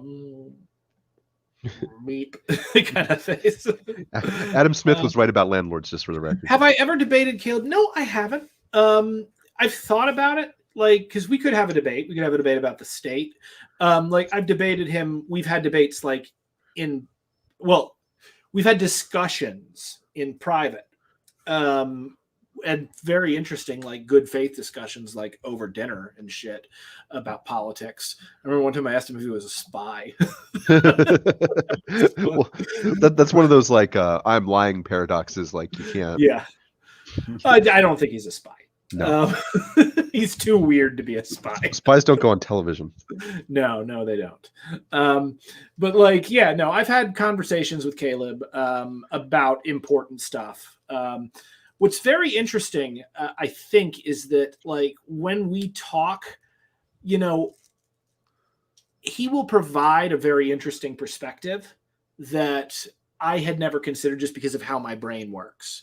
Right. And I'm just like, oh, that's interesting. I've never really thought of it that way. And hey, I just learned some interesting, obscure fact about socialist history. It's one of the things I actually really like about it. But we haven't ever like gotten in a competitive debate. It might be interesting to do it someday, but the problem is right now I wouldn't want to do it because there's people interested in slandering him and treating him like garbage. And I would not be a good friend if I put him in a position where, we're doing something competitively. So maybe if things calm down and people stop freaking out about him, like maybe we can actually have like a friendly debate in a competitive sense. But until that time, I don't think it would be a classy thing to do. Yeah. Do you have any criticisms of Orthodox Marxism? Do you want to take this one, Bobby, or should I? Yeah, so Marx, I think Capital was published in 1867. Off the top of my head, if I'm right. You guys can check me on that. I could be wrong about the sacred texts. It was innovative for its time. It spawned academia to this day. I'm a big philosophy nerd, and like guys from when Marx published to like Deleuze and even contemporary philosophers are still using Marxist frameworks and Marx's analytical style to do philosophy and do modern thinking. Being orthodox to something that was written in 1867 and 2021, it does kind of limit you because there have been other developments in thinking. I think critical theory, this is kind of like a ballywick of mine to go against the anti-critical theory people, it is an important contribution to modern philosophy and how we think of power relations. In the news now, critical race theory is like the big one that everyone's yelling about. But critical theory, Adorno is one of my favorite philosophers, who gives you a great analysis of the culture industry and how people like Molyneux become popular. I think that if you're just too orthodox to just what Marx published and just orthodox Marxist thinkers, you're kind of limiting yourself and trying to replicate or trying to impose ideological constants on a world that has changed since 1867. Yeah. I mean, and there's been other contributors that orthodox Marxists use, and they've advanced, but I think you need to open yourself up to new modes of thinking, because if you were just orthodox in 1867, you would have dismissed Marx. So that's my criticism of orthodox Marxism. Also, I really don't like dudes who like LARP as Stalinist revolutionaries. It like offends me on some visceral level for some reason. Like if I see somebody with like an SKS and like a red star hat who doesn't know how to shoot, move, or communicate, and they think that they're going to like overthrow the U.S. government, it makes me laugh, and then it kind of offends me that they're my leftist peers. So there's that. So this is my opinion on Marxism in general, Orthodox Marxism, I'm sure, because what's his face? The Swoletarian identified himself as an Orthodox Marxist, as a Trotskyist. And so my feelings on Marx and Marxism is that Marx based his philosophy on the common sense of, like, a very insightful view of it, but his worldview was based on the common sense of the 19th century, which is based on the best science that they had in the 18th century, which was wrong. And we know it is wrong today. Wrong or developing, Yeah, you can talk about it both ways. But there's a number of things that have come out since then that kind of disprove a lot of Marxist ideas, including, Diamad. I got to say, I think Diamad is a very interesting way to look at things. And material history, it's a great idea to look at how people's environment shapes their ideology. I think that is a wonderful means of looking at a historical event and trying to figure out why it happened the way it would and what might happen in the future. The problem is it's incredibly limited because, first of all, we know, and I even said this on Ben Burgess's program, this is not an argument that will persuade a lot of people because it doesn't flow with our common sense understanding of things now, which, by the way, is based on the best science of the 19th century. But time, from what we can understand, there's plenty of articles in Scientific American and Nautilus about this. Time is most likely an illusion. It doesn't actually pass. It rather all times happen simultaneously, and we experience it as a progression because that's just how our brains and the types of creatures that we are operate. As a result of this, the idea that you can come to prognostications about the future based upon material history is suspect. And I think Alan Watts actually put this out, that it's not, we think of the past as causing the future, but in fact, causing the present and eventually causing into the future. In fact, there is no future. There is only the present. And the past ripples out like the wake of a ship and shows us where we have been. So as a result of this, I don't think you can really come to any very firm deterministic positions about how people in our environments are and how we will function, nor do I think you can come to any prognostications necessarily about the future. And the more you push at it, the more it will come kind of unmoored. The more the machine comes off the rails, the further you go. Yeah. That said, I don't think it's entire. I think it's a very interesting philosophy. I don't think it's like entirely pseudoscience. Like, Marx's economics are absolutely scientific. Yeah. The way he Oh, did I it. think entirely. Like it's not like it's praxeology or some bullshit like No, that. and Man, clearly knew his shit.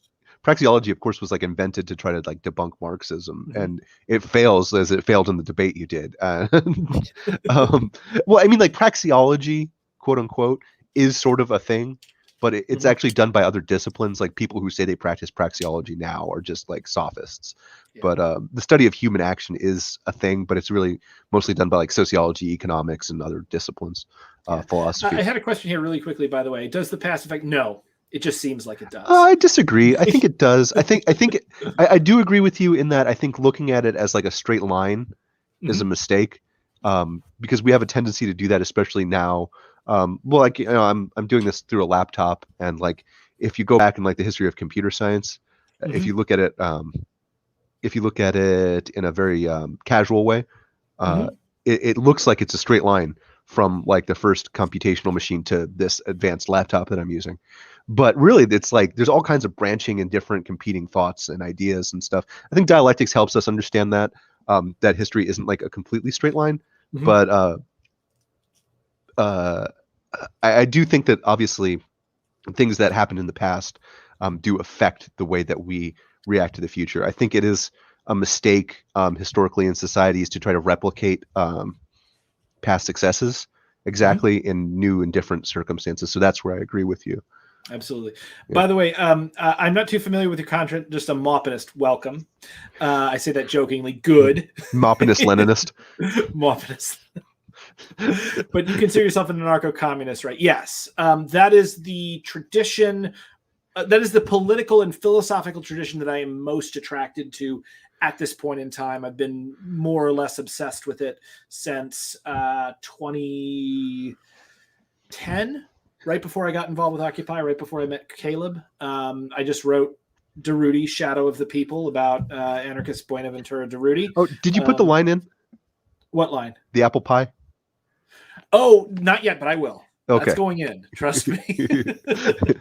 Sorry, that's a deep cut from the Brent and Bobby B universe, but that will make it into the deep script lore eventually. Oh, I see your friend BZ's in the chat. Yeah, BZ Douglas. Hey, BZ. BZ, by the way, everybody who is listening right now, you should all be following BZ because he is a phenomenal investigative journalist who was telling me about this story he's working on right now. I'm not going to say anything about it but it's nuts. Yeah. He's also done some great work with BLM Cleveland. Look into him. And he's also a really great musician. I met him in the New York underground open mic scene. And I remember he played a bluegrass cover of Common People. I love that song. And just knocked my socks off. So yeah, he's a really cool guy. Definitely follow him. The Shatner version's my favorite though.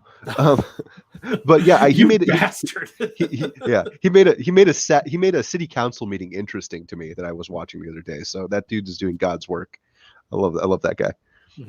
So, by the way, if anybody's thinking about like how I think about Marx in particular, like as an anarchist, I think about Marx in the same way I think about Shakespeare, as in he is probably one of the most influential writers and thinkers in all of history.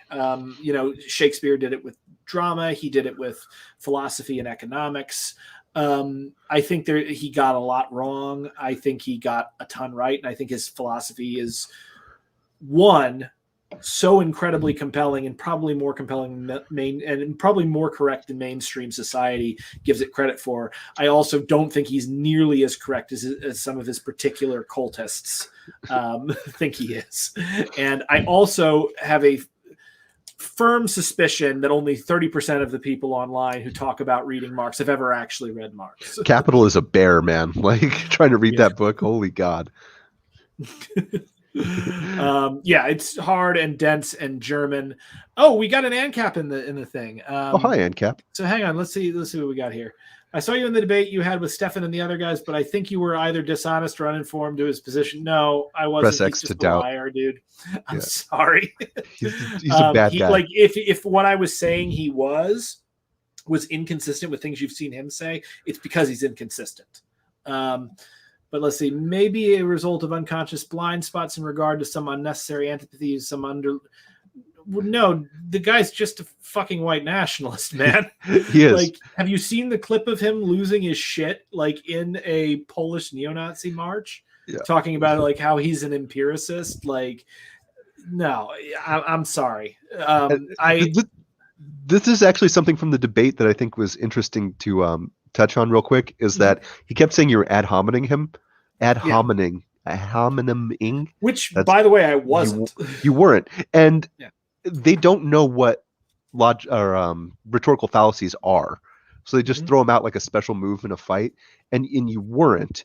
But ironically, his fans, Ziam, I guess is the ANCAP in the chat, his fans are attributing like ad hominem things to dismiss your arguments now, because the culture products that he produces are not designed to engage your thinking brain. They're designed to elicit a specific emotional reaction, get you hooked on that emotional reaction, so you keep consuming his cultural products, and you keep getting deeper into his ideology. And there's some Adorno for you, something that came after Marx but was influenced by him.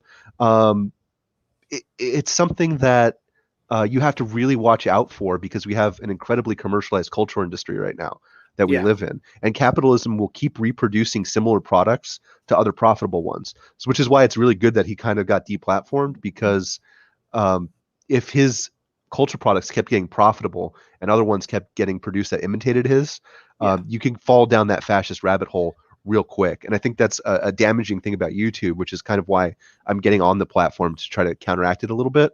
Because I'm not going to make money at this, God. No, you're not. Because I do make money at YouTube, and oh God, not nearly enough. No, not for the effort I put in. But like, I don't put in any effort.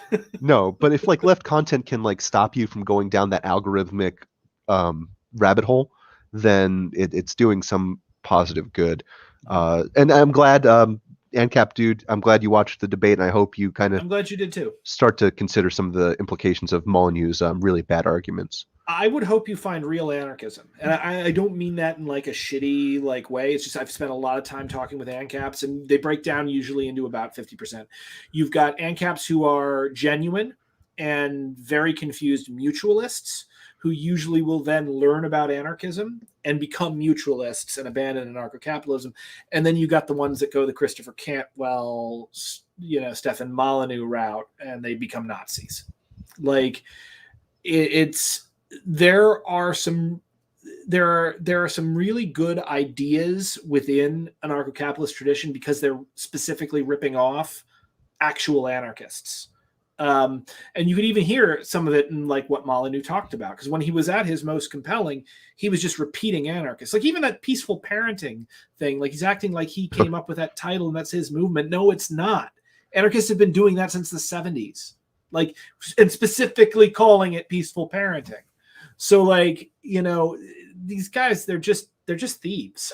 Like, yeah, that was something that struck me as interesting, because like his whole political program isn't peaceful, and like I'm curious about his peaceful parenting book that he's allegedly. I'm not going to read it, but I think he's been diagnosing himself. Clearly, the guy, and I think this is on record, he was like beaten up by his mom or something, or terrorized or something, and he's just been expressing that damage to everybody. Well, I feel from being like a victim of that, but like I was too, and I'm not a psychotic fascist.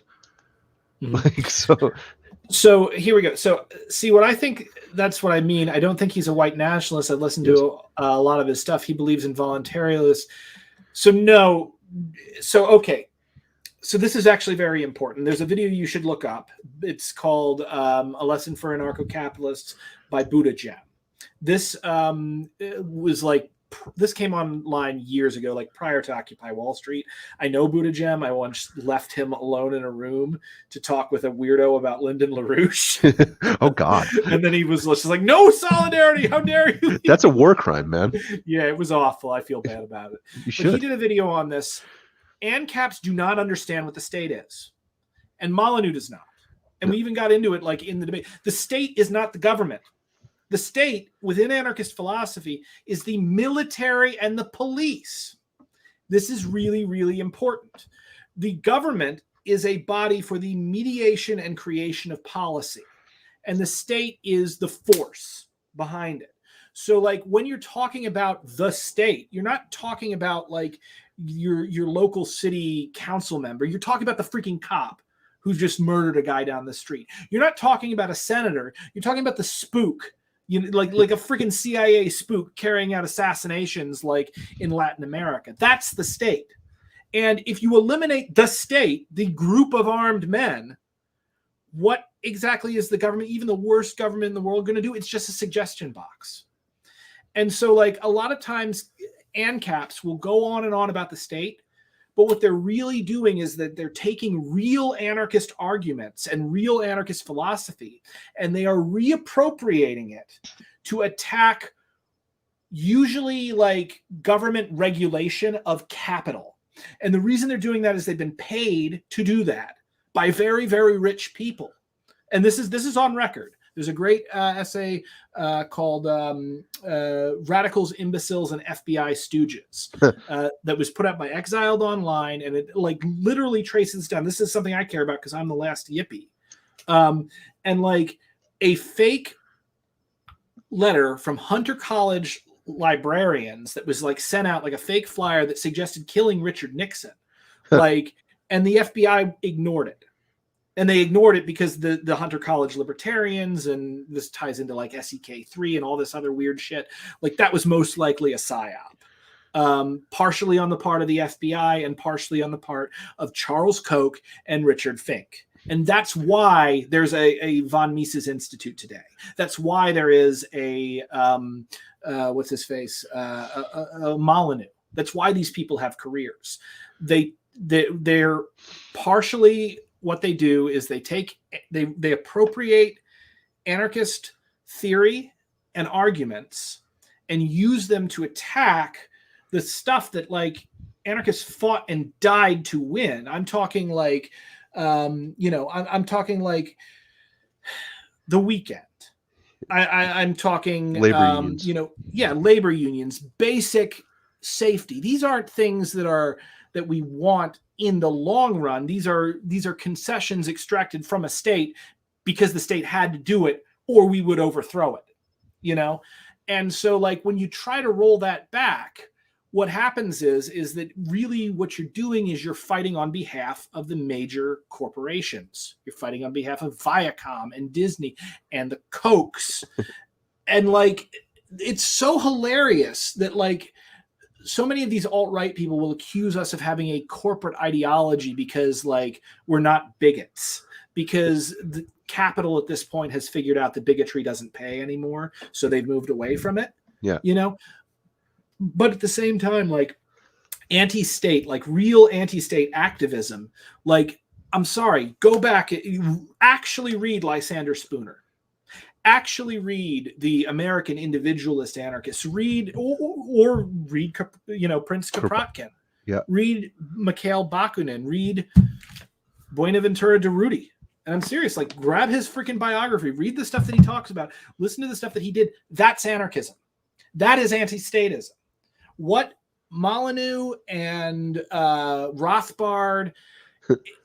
It's a fake version. It's what's called Recuperation. It's the equivalent of a Che Guevara t-shirt being sold at Urban Outfitters. It's how the culture comes. It grabs this radical ideology that's actually dangerous to the powers that be, spits it up, digests it, and spits out a neutered version of it that serves the powerful. That's what Stefan Molyneux is. He is a neutered, weird Eggman who excessively serves the powerful while using the language of liberty.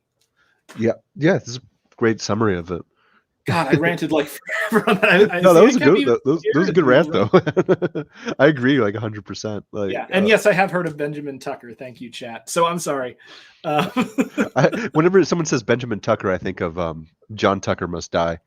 Yeah, which I actually confused with Dear Evan Hansen, so I'm a bad guy. The one hilarious thing that I kind of wanted to touch on a little bit was that he kept saying that like Bitcoin would destroy the state and allow people to like interact with liberty. Bitcoin is exclusively backed by fiat currency. Yeah, and he kept saying like he kept talking about how like capitalism could function without the state. Modern industrial capitalism cannot function without a state-backed fiat currency. It's the reason we kind of went off the gold standard, because there isn't enough commodity of any commodity really on the planet to actually back the amount of currency you need to run international capitalism. Because again, money isn't real. Money isn't real, no. But it's hilarious to me to hear ANCAPs talk about that like Bitcoin is like not controlled by the state. Like the number 2 or 3 holder of Bitcoin is actually the FBI right now because they seized the Silk Road. It's so weird that these guys like latch on to these like products that are going to like destroy the state, which simultaneously can't exist without the state. And I think this whole shtick is masking. Yeah. Oh, that was the other thing I was thinking of a minute ago, is that like the other weird thing about these guys is that like whiteness, right? Like ethnically, I'm Irish Italian, right? Which means that like my mom and my dad fought a lot when I was a kid, but but I'm Irish Italian, so that's my ethnicity. We are loud people. Yeah, we're two very loud people, two intensely colonized people too, because my dad's Sicilian and my mother's Irish. But that's like my ethnic background. Like, but I'm considered white because white is part of like a arbitrary racial hierarchy that we've established in this country. And when you see people who want to like abolish like whiteness and like the systems of white supremacy, they're not talking about like abolishing your identity as like Scandinavian or German or Italian or whatever. They're talking about abolishing an arbitrary hierarchy. So the guy, the ANCAP dude, asked earlier if somebody wanted like a white nationalist thing in anarchy, could they have it? Well, no, because anarchism is part of like a key part of it is abolishing unjust hierarchies and having a voluntary society, and you can't do that with a system of like white supremacy. You can't do that with a system of any kind of supremacy. No, like, exactly correct. Yeah, like the whole project of anarchism from the very beginning is to build the most free society that we can possibly have, and the way you do that is you identify, concentrations of unjust hierarchy, you question them, and if they cannot, you destroy them, with the help of a mass movement. So, and by the way, so I find ANCAP are big on Bitcoin because I think it's one of their only ways to be free. I agree. They're wrong, but I agree. You can't be free through money. Like, I understand like the idea that you might get excited about some kind of currency that's supposedly not backed by a state and can't be manipulated by big banks. The problem again is that money isn't real. Well, it's not. It's inches. It's language. It is a measure of wealth that we use to try to figure out maybe how we're going to distribute resources. It's an intelligence system. It's not wealth. So I'm sorry, what were you going to say? Well, it also is backed by big banks and big business. Goldman Sachs is trading Bitcoin futures as we speak. It's just commodity fetishism. I see BZ was saying that it doesn't make sense how it creates value. And if it doesn't make sense to how it creates value to you, I highly recommend looking up the tulip bubble, which was the first speculative bubble, and it'll make much more sense because it's all rank speculation backed by fiat currency. Yeah. Now, and honestly, kind of a weird, like, it almost strikes me a little bit as a cult, like kind of like a golden calf kind of thing with, because we also live in, I'm sorry, I'll let you get to that. Okay, go ahead. Go ahead. I'll go back. This is a very good question. Yeah. How do we accurately judge what is a just hierarchy?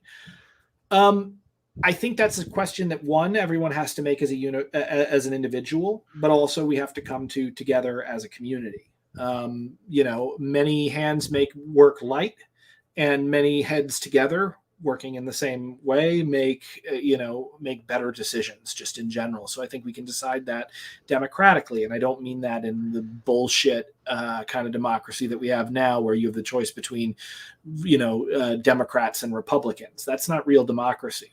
I think ultimately what I'd like to see is a decentralized society where each community lives together voluntarily and comes to their own decisions via direct democracy, by meeting together to talk about this stuff, or we can maybe aid this with technology. Really, really interesting thing that I brought up during the debate is swarm technology, which has been around since the 1930s, but is very new comparatively.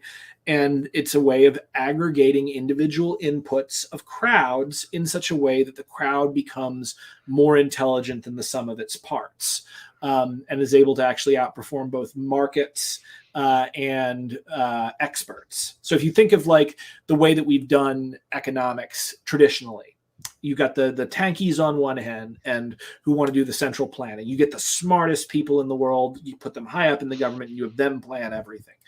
Dumb.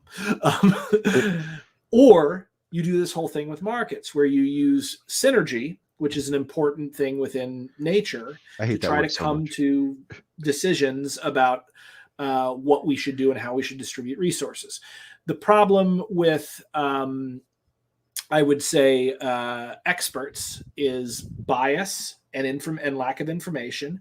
And the problem with markets, ironically, is that markets as a system of intelligence are biased towards previous actors within the markets. So monkey see, monkey do. If you imagine this like with Vegas odds or something, you go and you're sitting there and you're like, how should I bet my $10? And you look up and suddenly you see there's this horse that didn't have any bets on it. Now there's like 300 people have dropped bets on it. You're going to feel a pull to go bet on that horse.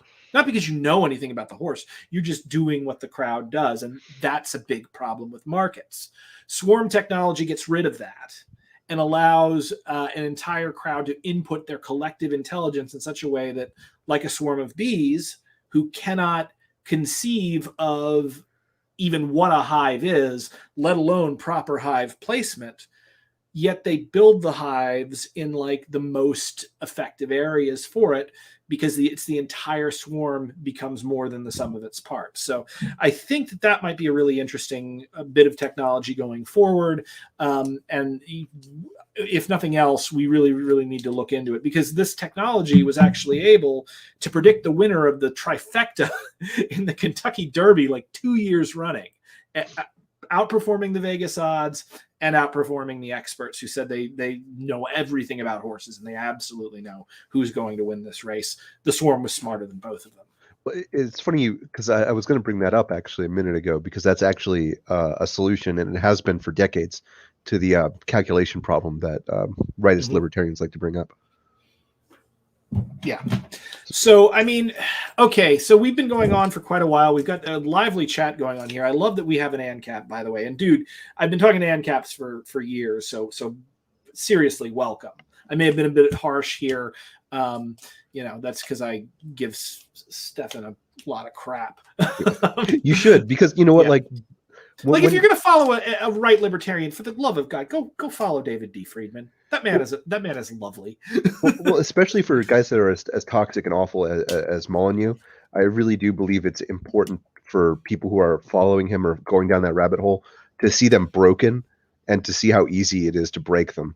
Mm-hmm. So, yeah, there's that. Yeah. So I'm sorry. This is super important. No, of course. Irrelevant question. As a long hair, how do you two deal with split ends? I have a ton of them. No hairdresser has been able to get rid of them.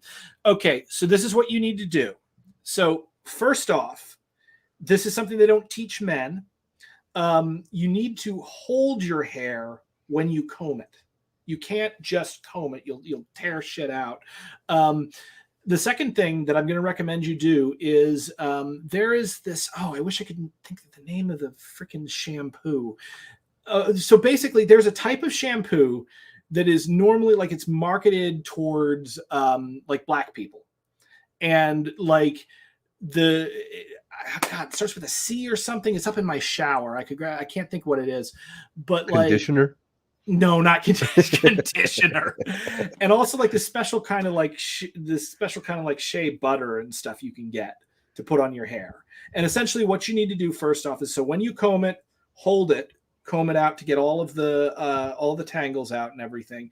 Then what you need to do is you put the shampoo in your hair. You focus the shampoo up here and go out. And then you grab the conditioner or the butter or whatever, and you go from here up. And then the particular stuff that you put in the place of conditioner, it's kind of like a crunchy thing. So you literally leave it in your hair, you stop the shower, you walk out, and then like you go like crunch, crunch, crunch, crunch in like 15 minutes when it started to dry, and you get like perfect Jon Snow bangs, which I don't have now. But like, yeah, my wife introduced me to that. I have an undercut, so I have no idea. Yeah. Yeah. I actually got in Great trouble. question is a short. Beezy, you had longer hair than I did when I met you. You damn liar. It's all right. I just admitted to cultural appropriation of shampoo. Well, I got in trouble for my undercut actually a couple of years ago. Mm-hmm. I was in DC. I was wearing a suit, and I had the slicked back hair and the shaved sides because I was in the army at the time. Mm-hmm. And there was a Nazi rally in town. I didn't realize it. Oh, so I'm walking down the street, and all of a sudden this girl's like, Nazi! And I'm looking around for the Nazi. So I'm like, where's the Nazi? What? Where? And she's pointing at me, and I'm like, oh no. It's like duck into an Irish pub. It was awful. Be careful if you have the youth cut, kids. This is great. By the way, guys, this is now a fashion and beauty channel. I've got like 6 people in the chats. By the way, you know how I learned that you have to hold the hair while you comb it? That was when I was in Tecumseh out of Chillicothe, Ohio. I was in that show, and they gave me this, like, I wanted to use my regular hair, but it was only about this long at the time.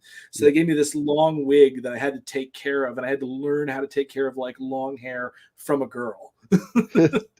And our wig's mistress she was really big on, because I was constantly like ripping hairs out of the wigs because I was an idiot guy who had no idea how to manage this. I guess my only tip is that if you're a short hair like me and you like to style your hair, Goon Grease is the best pomade that I've used. And I wish I could think of the brand, but like seriously, like go to the store, look for like the colors, look for the ones that are like, I hate to say it, like, look for the ones that are like advertised to black hair. Get that. Like if you've got long hair, you really need like a little bit more for your shampoo.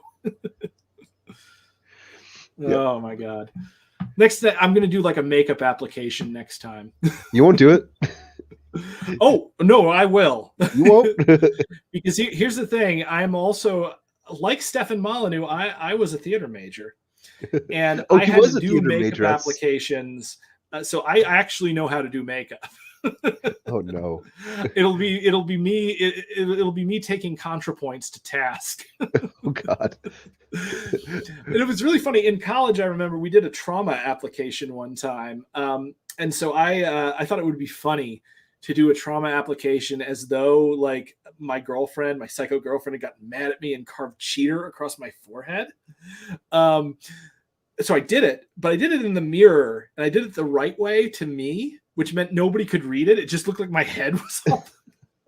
Oh no.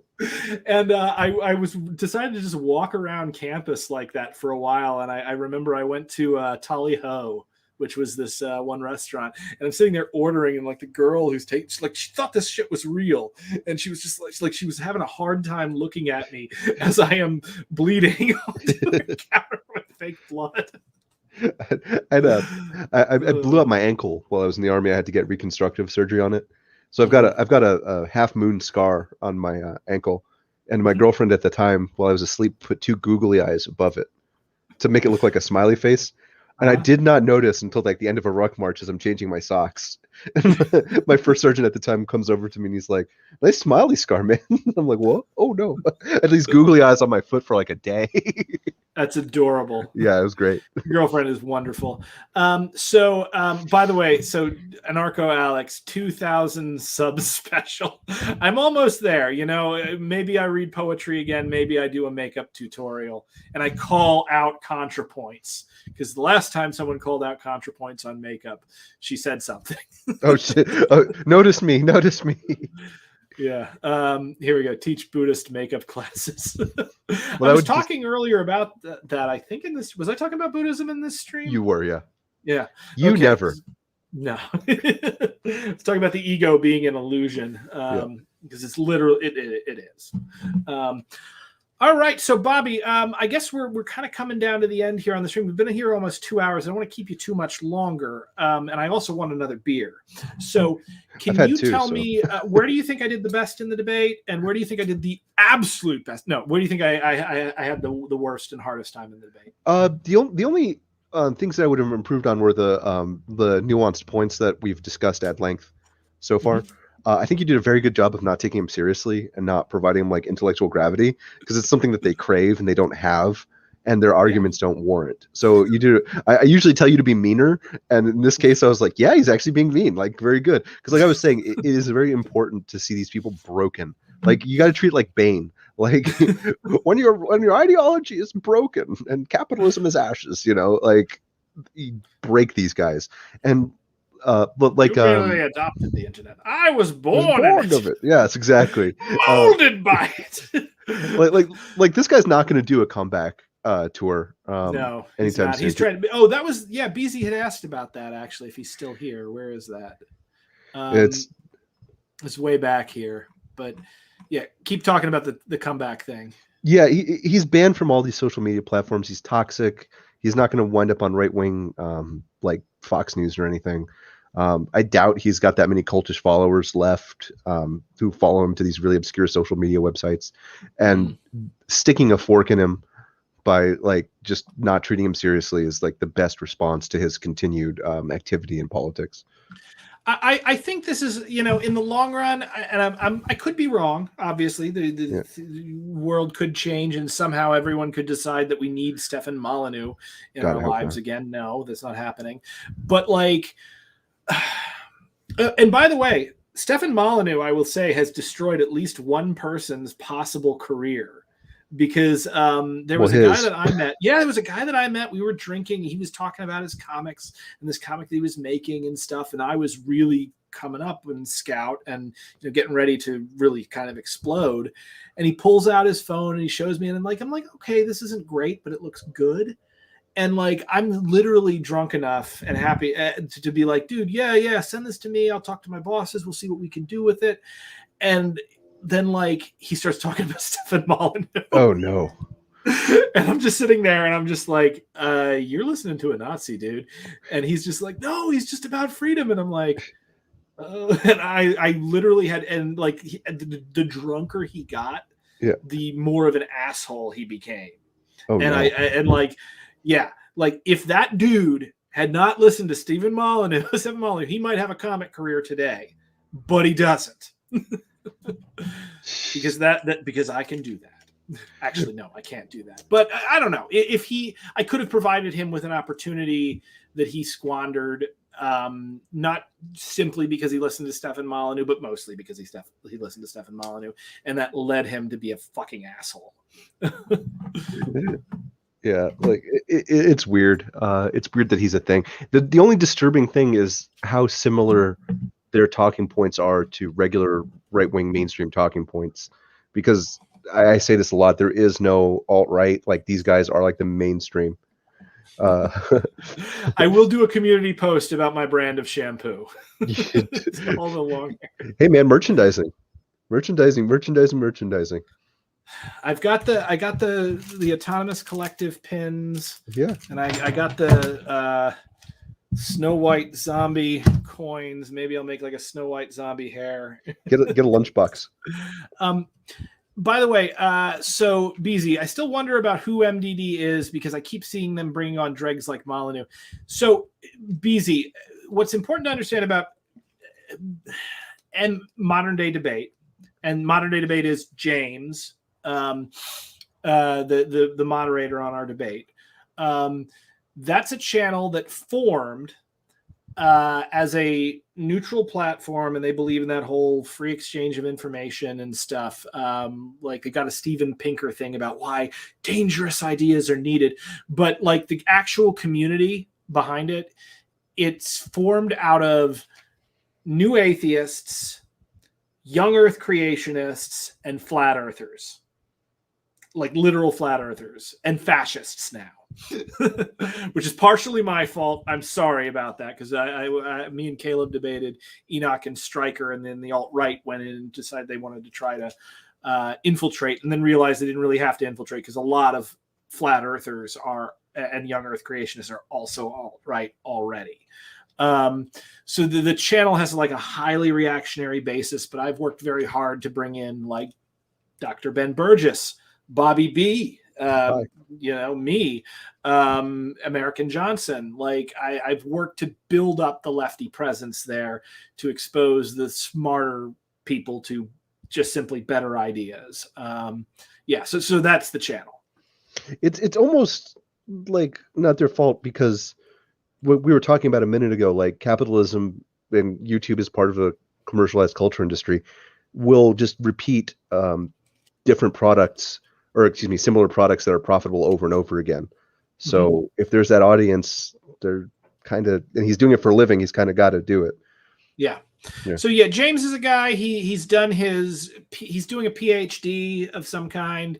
He is one of the weirdest men that I've ever met. I don't think he is like a committed rightist or anything, if that's the implication here. I don't think he's specifically trying to platform Molyneux, and I know for a fact that, like, when Eric Stryker tried to come back on and debate black nationalists, James had him meet like Vosh and Destiny at once. Oh God. It was a slaughter.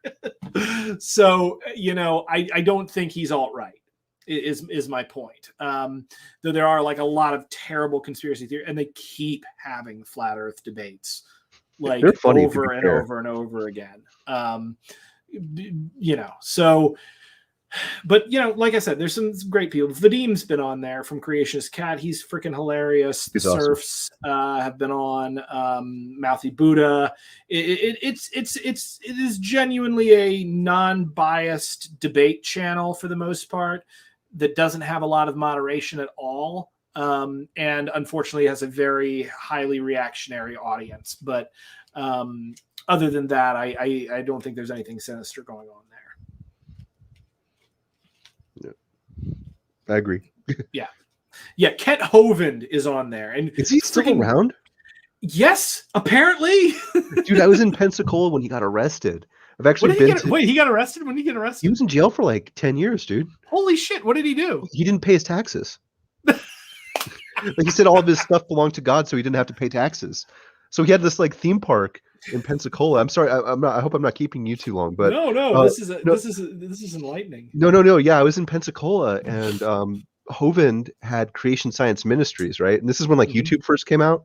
So like this is when like The Amazing Atheist and like all those like new atheists were like big on YouTube, and I was like 17, 18. So I was like big into watching that kind of thing because I had never been exposed to that kind of argumentation before. Anyway, Hovind had Dinosaur Adventureland, which was this terrible theme park where he would like peddle his young earth creationism. So I went there, and I went to Pensacola Bible College, which is a different, crazier story. But he had like fake dinosaurs up and stuff. And like 2 months later, after I had gone to his theme park, it turned out that he was saying that all of his property was parsonage, that he wasn't paying minimum wage because a worker was worthy of his hire per the Bible. And he paid no sales tax, no income tax, no property tax. So like, oh my. So like he and his wife went to jail for like a while, dude. Like he was in jail for like a good stretch. Well, the funniest thing is that, like, okay, so modern day debate has made so many things in my life kind of just come together. I argued with ANCAPs till I fought the final boss. Yeah. I finally got to lock horns with fucking, Steph Bot. And he was honestly one of my easier opponents. Yeah, that wasn't like a contest. Yeah, not at all. But like, so modern day debate is brought, and one of the things that they brought to me was Kent Hovind. I haven't debated him yet. I don't think I ever will because I'm just bored by that debate. But like, so Kent Hovind, my friend Josh in high school, we were trolling this goth forum, and we decided that like we invented a character. And this kid, he told everybody he lived in Michigan, like in Detroit, but he didn't really live. He was like in the outskirts of Detroit and stuff. And he was obsessed with Dragon Ball Z. It was the perfect person to come into this goth forum and just annoy the shit out of all of these like self-important goths. So he would talk about DBZ and like all this other shit. And one of the characteristics we had for him was that he was super into Kent Kent Hovind, because Josh had come from the same crappy Kentucky town that I had, and we had a friend who actually had taken Kent Hovind seriously and thought it was the funniest fucking thing in the world. Oh no. So he wrote fan fiction involving getting married. Like Kent Hovind officiated his imaginary wedding that was also a ripoff of Dragon Ball Z shit. Some of the better writing I've done, to tell you the truth. You should publish it. I want to one of these days. Comic book. Hey, you never know, man. I'm gonna drop something. Yeah, I'm going to drop something for you in the private chat about Kent, and you can enjoy that at your leisure. I definitely will. So, okay. So, what's your takeaway from the debate, Bobby? What's the last thing? Since you've gone over this thing 2 or 3 times by now, and you've got painfully drunk. What are your final thoughts here? It is amazing how little the right actually has in terms of intellectual contributions to the debate. There's very little that they actually can contribute to the dialectic going forward. Pretending that they do is actually really harmful to politics, and crushing them brutally, rhetorically speaking, is very important going forward. So I think you did a great job at that. It's disgusting to me and disturbing that people take these two guys seriously, and as many people as we can get out of that rabbit hole, the better. The best cure for their failed ideology is reading some books, familiarizing yourself with history and economics at extraordinarily basic levels, and then you can understand why they're wrong. I think this went pretty good. Yeah, I mean, I'll say that. The other thing, I felt like this debate went exactly the way that I wanted it to go. I love that Stefan began by getting pissed off about me making fun of his weird obsession with eggs. I love that JF got pulled into it, that he was a complete non-entity throughout the entire debate. I love that Stefan ended the debate, and everybody who hasn't watched the whole debate, go to the end, because literally Stefan, at the end, I'm like, dude, give me the P.O. box. I'll send you the eggs. And I would have, and they would have been delicious. And I know he needs them because the guy's fucking broke. And he's like, I don't want your eggs. And gets up and immediately disconnects. Everybody else was still there. He left. And you can even hear me on the track going, aw, I was just funning.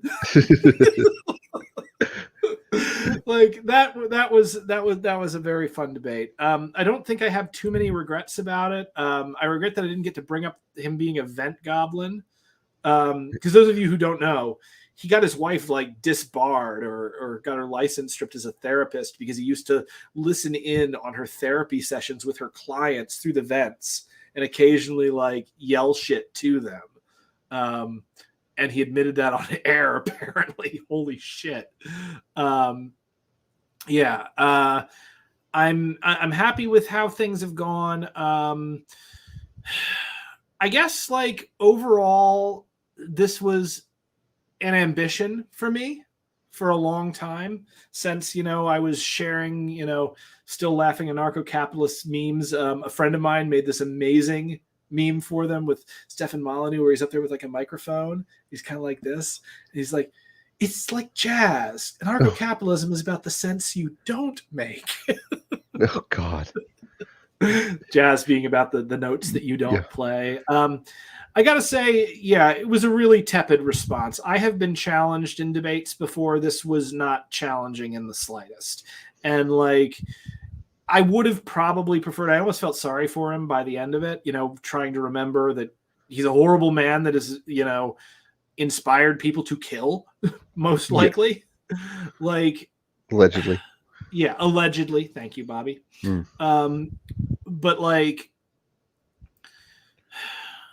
I almost felt sorry for him at the end, but I had to stay focused, keep my head. This was not somebody like Hake, where I felt like I could have a good faith conversation with him. So that's that. All right. So Bobby, you ready to plug your pluggables? Oh yeah, sure. I'm Mustache Mafia on YouTube. I'm Mustache Bob 2 on Twitter.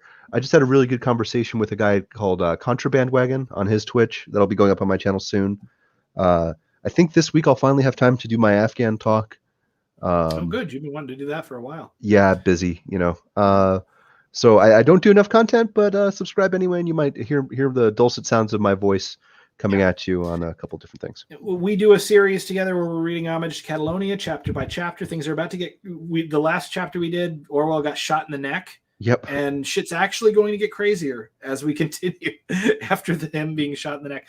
I have a question here from Andrew Ferguson. Brenton, have you ever taken a political compass test? Yes, several times. And where do you think Stefan and you would land on the compass? So the last time I took the political compass test, I was like in the lower left quadrant.